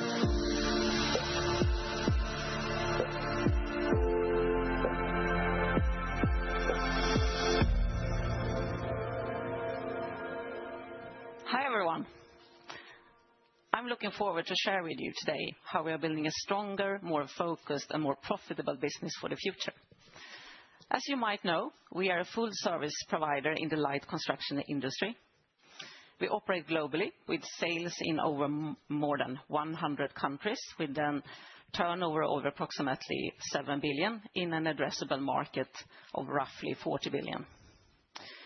As many others, we have been hit by inflation, but thanks to our really dedicated and disciplined price and cost management, and also most recently our product cost out program, we have largely managed to preserve our EBIT margins, and you can see that they have really followed the business cycle and stayed in the high single digit or in the low double digit range. But we have clearly a lot more to do. And our demand is driven mainly by GDP, also the development in interest rates, as well as the construction spending. Geographically, as you can see, we have our largest market in North America, where we have seen a softer demand since early 2024. But we now see a stabilizing trend in combination with a more positive development also in Europe. In emerging markets, we see interesting growth opportunities due to the adoption of modern construction techniques, as well as high construction spending. But we have also experienced more tough competition from low-cost Asian manufacturers. But despite this, geographical expansion, and especially then in emerging markets, is still a key priority for us. Our market is still fragmented with many smaller specialist players, which actually opens up for targeted acquisitions and something we have done successfully in the past. And in this fragmented environment, we are a global leader thanks to our high-performing, premium and innovative solutions. And that also can help our customers to become more productive, which then means, of course, also more profitable. And an important part of this offering is also our aftermarket services, which creates loyalty as well as recurring revenues. And in addition to this, we have a strong and diverse channel network that gives us a broad market access and also keeps us close to our customers and their needs. I'm proud to say that our customers tell us that our sales force is truly appreciated and something that differentiates us from competition. This actually comes back to our overarching ambition to be the trusted partner. We are active in different areas of construction, as you see here: residential, commercial, and infrastructure. We operate in 3 segments or 3 business portfolios then in this environment, which is sawing and drilling, surface preparation, and compaction, concrete placement, and light demolition. We sell through dealers, our own sales force, direct sales force, as well as through the rental companies. Our diversified customer base provides something like a natural hedge, since in recessions, our contract and direct business tends to hold up a little bit better, often supported by infrastructure investment. This is an advantage that we can somewhat mitigate a downturn in one construction segment with some better stability in another. That is also related to that we are part of both renovation and demolition, so not only then to new build. For us, this setup actually provides a good platform for growth together then. So it really creates for us some reach, resilience, and also a platform for growth. But to fully capitalize on this platform, we need to further simplify and focus how we operate. Despite continuous portfolio management that we really have done, we still have products with lower sales contribution and also overlapping products due to past acquisitions. This tail and these overlaps adds cost and complexity. Fewer models means easier demand planning, less complexity in our factories, more focused sales execution, and over time, also a more efficient aftermarket. So that's why we really have taken now an aggressive end-to-end approach to cut this tail and also to eliminate overlaps. To start with, we will remove at least 20% of our equipment models by mid-2027. But it's also about embedding a lasting mindset, not only doing this over and over again, and also then to shift to a more modular platform-based approach. A good example of what we mean with a platform-based approach is actually our new dust extractor range, the DE range, where we have taken the best of breed from several overlapping portfolios from past acquisitions. When we have fully executed, we would have reduced complexity here from 55 to 17 models. At the same time, we have consolidated several acquired brands under the Husqvarn brand. So by cutting the tail and reducing these overlaps, we will be easier to do business with. We will also be faster and more efficient. In addition to this, we also work with product cost out, as you have heard many say before, to increase our competitiveness and also to enable reinvestments in growth. This cross-functional initiative has clear targets to standardize, simplify, but also to take out cost across the whole value chain. It focuses material cost out, platform alignment, and manufacturing, as you can see on this high-level summary. Our biggest savings will come from platform changes as well as direct material cost out. This is a structured, long-term, end-to-end approach on how we design, source, and manufacture in order to safeguard that each new product platform is leaner and more efficient from the start. This is what we call operational excellence for us. This is a key area to actually fuel the growth across our 3 BPUs. As a reminder, you know the drill now. This slide comes up. This is the slide that Glenn showed earlier that shows the performance of our different product portfolios within construction. I will, of course, also comment on all 3 of them. Starting then with sawing and drilling. This is our largest business, where Husqvarna is a global leader with strong positions in power cutters, diamond tools, as well as sewing solutions. Here our priority is to protect and also to grow the core with focus on productivity, safety, and sustainability. We will also continue to invest in combustion engine solutions for power cutters when it relates to emission regulations as well as alternative fuels. In parallel, we will also drive electrification, since that is something that contributes to our customers' reduction of carbon emissions, while it also delivers lower noise, vibrations, and a better handling. Electrification, as I mentioned now, actually spans over all of these three business portfolios that I will talk about, and not only sewing and drilling. Already today, we have more than 40% of Husqvarna Construction's equipment portfolio that runs on electricity, either battery or corded. In our second segment, surface preparation, I think we are well positioned to capitalize on the modern portfolio that we have from our acquisitions. Here we are improving margins by reducing product complexity, but also by gradually phasing out our acquisitions amortizations that still burden our result. We see good growth potential in this segment, where we already are a leader, due to also that we now have access to complementary surface preparation techniques that we got from the Blastrac acquisition. We will strengthen our position in this segment through innovation, complete solutions, and also new launches. I think that you perhaps noticed outside in the exhibition, the Husqvarna Autogrinder. We will, of course, also have new diamond tools and also dust management solutions that all are focused on increasing our customers' productivity and also operator safety. Thirdly, moving into compaction, concrete placement, and light demolition.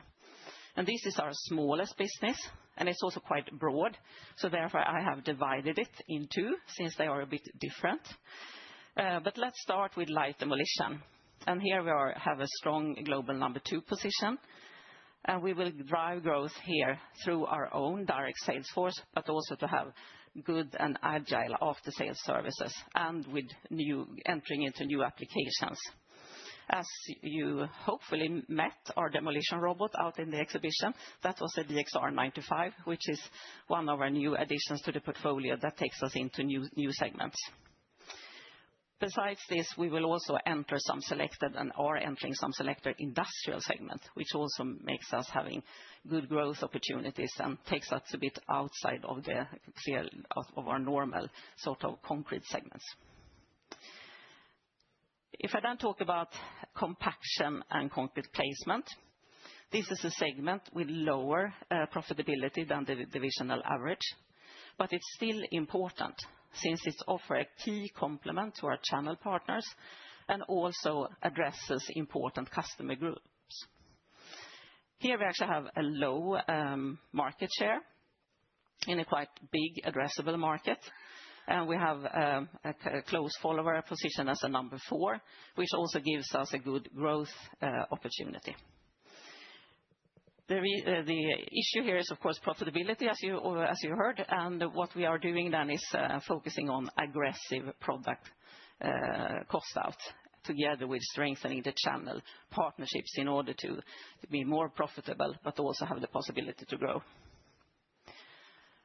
All these 3 product portfolios are supported by a strong aftermarket that, of course, builds recurring revenues, but also by that then strengthening our business resilience. For our customers, uptime and productivity is key, since they earn their living from the performance of our products. By offering fast support and a broad range of services, we help them to improve their productivity and profitability. Going forward, we are enhancing the customer experience by having a stronger service footprint, better proactive maintenance, also improved parts availability, and also a fast and efficient field support. These efforts will strengthen customer loyalty as well as building predictable revenue streams. At the same time, they are actually improving our customers' productivity and profitability. It's a clear win-win. To summarize, we are starting from a clear position of strength. We have a strong brand. We have high-performing, premium, innovative, sustainable solutions that are based on customer insights. We have a broad and diverse network, a good aftermarket that our customers truly appreciate, but we will also then strengthen, as you have heard. What defines our transformation is how we run the business. We are simplifying the portfolio. We are shifting to a platform-based design. We are taking out structural cost, and we are enhancing our sales and after-sales execution. All these long-term activities are making us more focused, faster, and more efficient. This will help us and contribute to that we can grow and be more profitable in a still very challenging business environment. To execute, we have a dedicated team with clear roadmaps. Above all, we keep our focus on the customer. If we help them succeed, we will succeed too. That's why our overarching ambition is clear: to be the trusted partner. Thank you. Thank you, Karin. Now it's time for the final Q&A session. The rest of the team, please join the stage.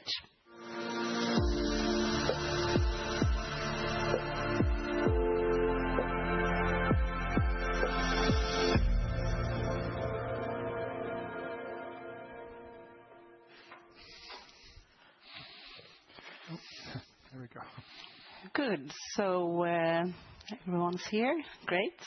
We will again open up the floor for questions. Again, raise your hand and you will get a mic.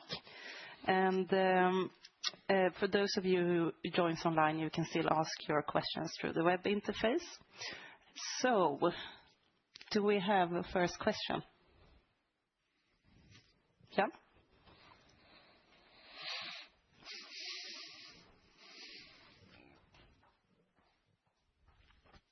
Thank you. I have maybe 2 or 3 questions. On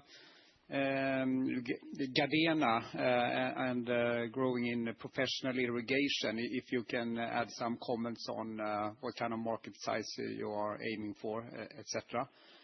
Secondly, on construction, I mean, it is a pretty sound business in a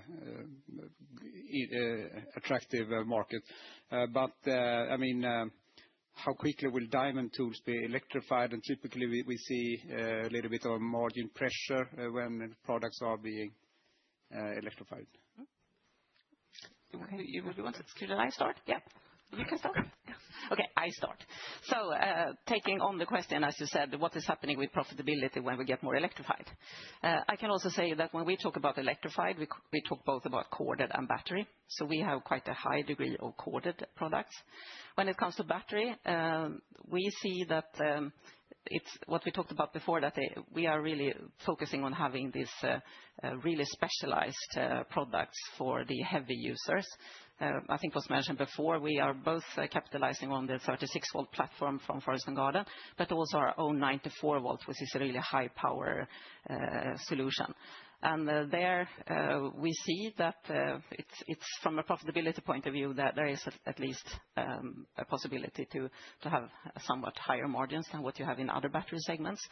What we can say in general is that the uptake of battery is quite slow still in our segments.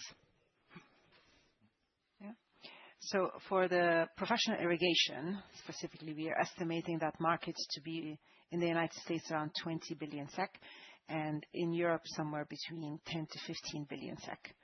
Of this market in the United States, we are estimating the smart watering control to be around somewhere between 8%-12% market. That's the market that we want to focus specifically on.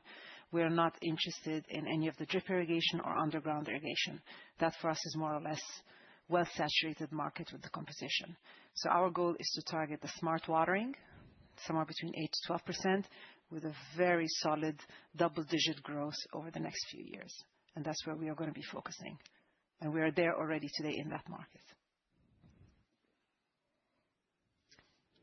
Do we have any further questions? Henrik? Yes. Hello, Henrik Christiansen from DNB Carnegie. Question on the service and aftermarket growth. Obviously, you have clear ambitions there. And I guess it varies widely between pro and residential and between the product categories and groups, etc. So how do you plan to grow there? Because my impression was that a lot of the service is actually provided by the dealers. I mean, yes, of course, you get the parts part, but the service part perhaps is done by someone else. Is it like service contract type of business? Are you going to have more interactions through apps, etc., direct sales? And how will that compete with the important dealer channel? Thank you first, Tomo.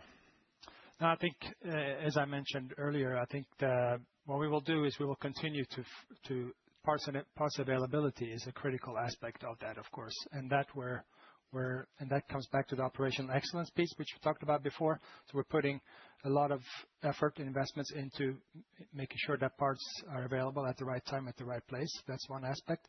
And then we're also lifting up the dealer standards in terms of getting a premium standards across and also a standard service wherever you go. So you recognize yourself if you service here or service here. It's the same high standard across all our dealer networks. So we're lifting up with dealer development programs that we're putting in place.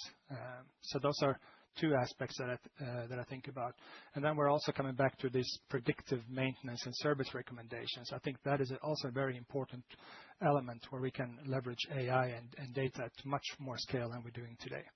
So those are three. I don't know if you want to add something. Karin, anything to add? Yeah, I think from a dealer point of view, it's very similar. I would say that, of course, we have our service network through the dealers. But on top of that, in construction, since it's so extremely key for our customers that we can give them fast support. And then I talk especially on the bigger machines. We have our own service centers also. And this is something that is a necessity for us. And also sometimes to have mobile services when we, for instance, have the light demolition robots. And that we do sometimes ourselves and sometimes together with partners. Then you mentioned the parts availability is, of course, really key, but also the competence of the technicians and how to work with it. Service contract is also an important part on the bigger machines, both to make sure that they are serviced and maintained in a good way, to have uptime or not to have downtime. So I think there are several of these aspects that we are constantly working on how to improve and also have this close relationship with our customers. That is so key for us. Perhaps on the residential side as well. Anything to say? Sure. So obviously, spare parts is a very big topic for us as well, and providing that to our consumers, but also specifically with robotics, where we actually offer special services like the winterization, where consumers send in their product, and we have our own service centers in Germany, Eastern Europe, as well as Southern Europe. So we actually do the service ourselves as well. And for me, I think the biggest eye-opening is that consumers are sending their product in not because it's broken, but to make sure it does not break down. And that is the opportunity for us in the future, how to have more maintenance service versus just a consumer experience that's not positive. So, thank you.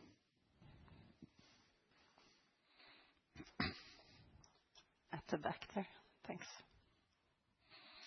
Yeah, hi, it's Johan again here. I was curious about the forest and garden. You talked about increasing the share of wallet from 20% to 45% and sort of mentioned that the handheld were already at 40%.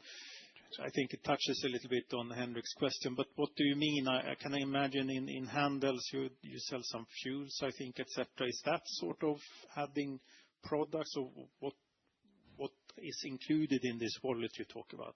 Yeah, I mean, it's in the chainsaw specific, which I mentioned there, and it's really creating the whole ecosystem for what the customer needs. So it could be like you mentioned some examples. It could be fuels, it could be parts, it could be accessories. I mean, it's basically providing that again, the same standard and it's available wherever the customer is needing it. I think that is one aspect that we need to lift across, I think, more across the full dealer network, basically. So we don't have pockets of weakness. We have the same premium standards across. So it's scaling that up that we did with chainsaws. It's to do the same in the other product categories as well.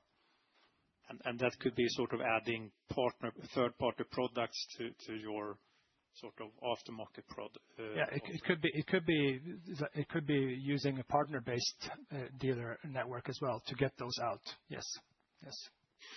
And on construction, just in the aftermarket, are you including your consumables or? You mean the diamond tools? Yes. No. So that is, of course, also a big area for us for recurring revenues, and something that is very important to us. And we have diamond tools in the sawing and drilling, obviously, but also in the surface preparation area with the surfaces tools. And this is a key part and something that is very important to us. Okay. And then the 4 billion cost savings, have you said anything how you aim to split it between these three different businesses? It's actually largest in forest and garden, given it's the largest size, but all three divisions have a similar, let me call it, ambition.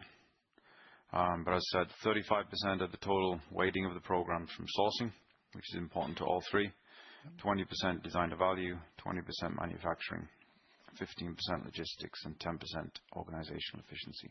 So all actually have very similar weighting, I would put it like that. Okay, thank you. Anyone else?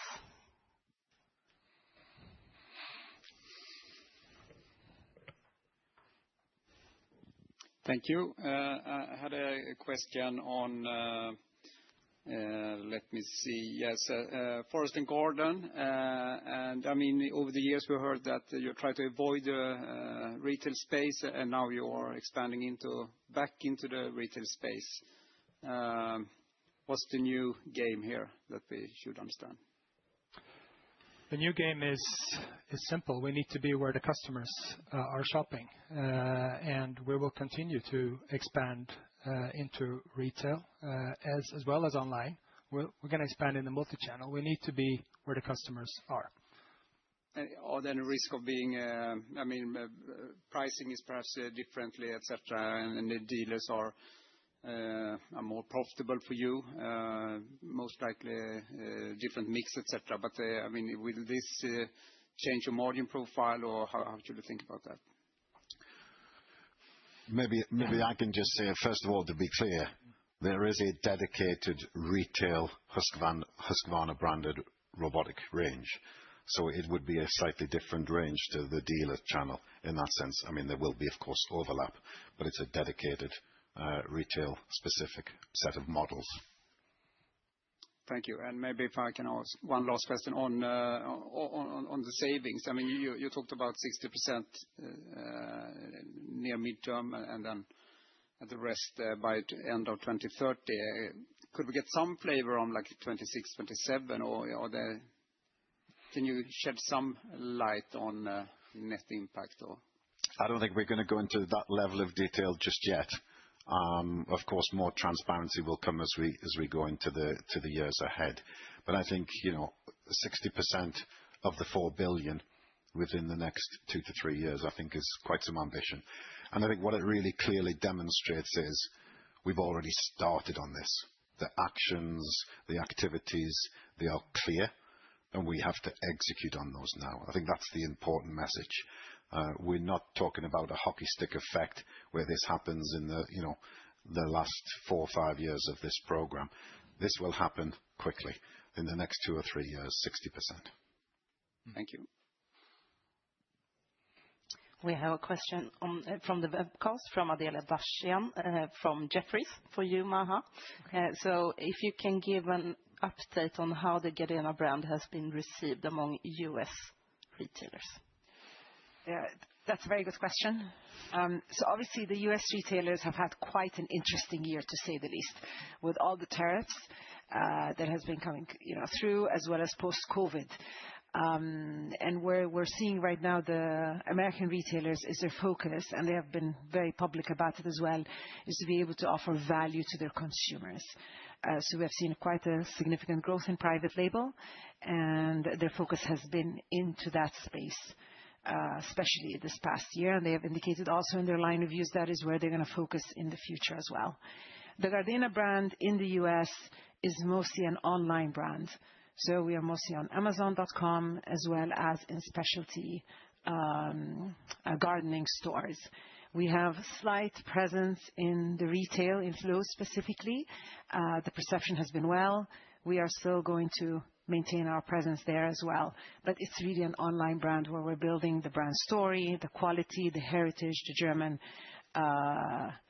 manufacturing.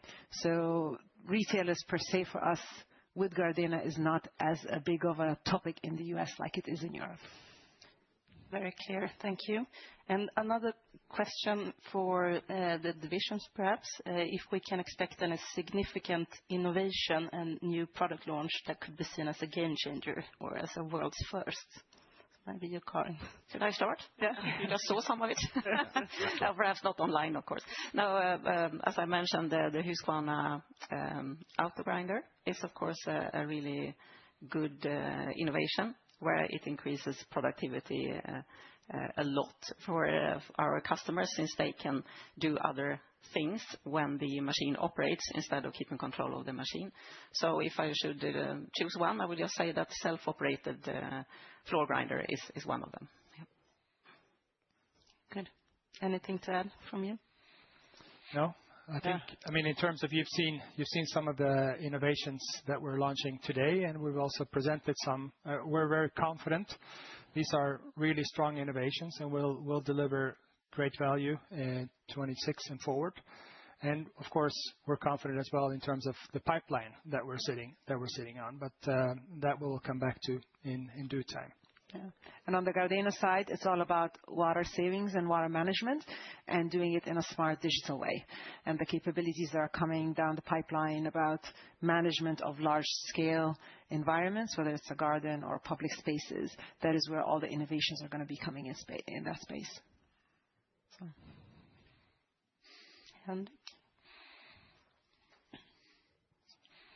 Yeah, so I can have one on the cost savings there as well. The 1.5 billion that you take, and you expect to achieve 4 billion. I mean, that's a pretty solid delivery there. I was just wondering that 1.5 billion, is it right to think about it is that has to do with the 20% efficiency, so the product out, so basically write-down of all products, a potential closure of footprint, etc. Just to get an understanding of that 1.5 billion, would come from? Because a lot of it, sourcing, design to value, is more a behavioral change or culture change of the way of working, operating. What is driving the 1.5? It's a number of different factors. Of course, addressing our manufacturing footprint is one of them. We did talk about Brastad already that we would close, and of course that generates a one-time cost. I think we said some 140 million cost to close the Brastad manufacturing site. It's that type of thing. It's really a broad spectrum of costs. I mean, we want to drive administration efficiency. Of course, there's impacts there. Complexity reduction itself, of course, generates costs as well. It's really across the board. There's not one specific area that stands out. It's in all kind of pockets of the business. How to start logistics footprint is another key area that we're going to look at in a lot more detail, generating some 15% of those savings. That will incur some one-time costs. Thanks. We have a question from the webcast regarding tariffs. You mentioned seeing low single-digit price increases going forward. Does that include your outlook on further headwinds from tariffs? Yes, tariffs, of course, they started to kick in around May, June time, if I remember correctly, during this year. There is a little bit of from a year-over-year perspective, there is a little bit of a carryover into the first half of year next year. We expect tariffs to probably have another 200 to 300 million impact in the first half of next year gross. And then, of course, we are doing some price increases. We've already implemented price increases to mitigate a lot of that tariff pressure. But the tariff pressure will carry over into the first half of next year. I think that's a clear message we want to get across. And then, yes, low single digit is our price ambitions for the years ahead, at least at the moment. Do we have any final questions from the audience?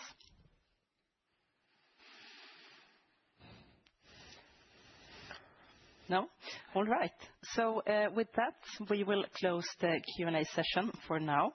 And thank you all for all your questions and also for attending here in Stockholm today. And to our online viewers, thank you for watching. There will be a replay available online shortly. So we will finish the day with a to-go lunch for those of you who are attending in person. It will be a mingle lunch, so you can choose if you want to bring it or if you want to stay. So with that, thank you from my end, and also thank you again to the online audience.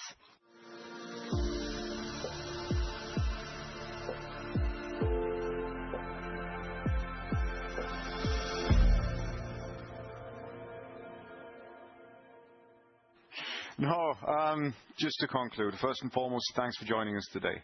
It's been an amazing morning, high energy, and I think particularly felt it out in the product exhibition area when you feel the real products that we're bringing to market. So thank you for joining us. We started the day off actually talking about the transformation journey, really towards profitable growth. And I used two words a lot at the beginning. It was focus and it was execution. And the whole intent of the presentations was to really show that we're going to be focused in this next phase and we're going to execute. The strategy has three clear areas. Operational excellence, which is our transformational cost out. It is a fundamental fueling engine for our journey. Some of the colleagues even use the term fuel for growth. That is our internal branding of this program. It is already up and running. Do not see it as a program that is out there somewhere. It is happening today.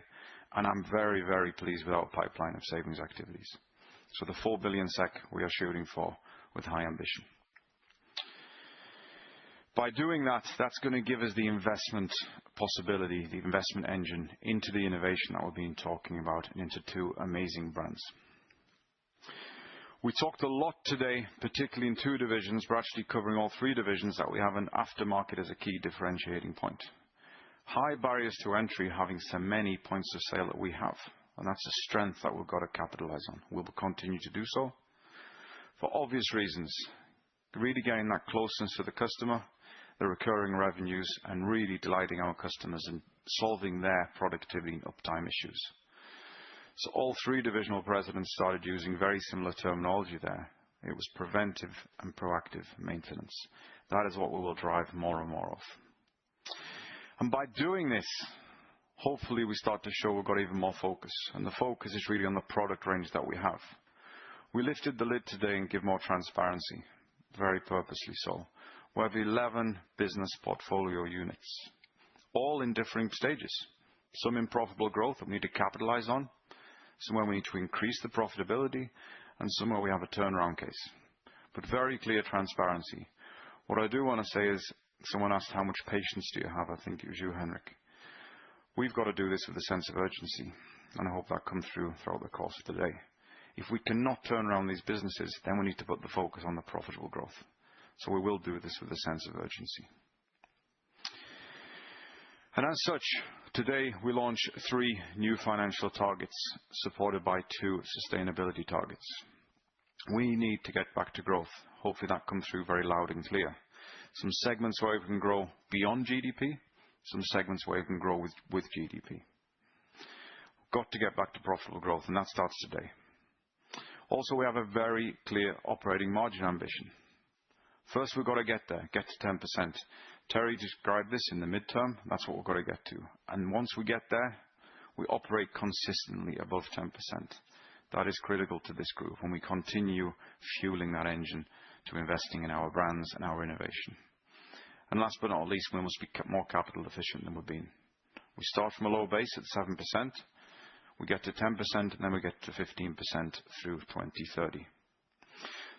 Both supported by two strong sustainability targets that we feel are a clear differentiator to Husqvarna Group operating in our two industries. So really, I hope I leave you with that strong sense of urgency, a strong sense of focus, and a strong sense of execution ability to deliver on our profitable growth journey. At that, I wish you a fantastic rest of the day. Thank you.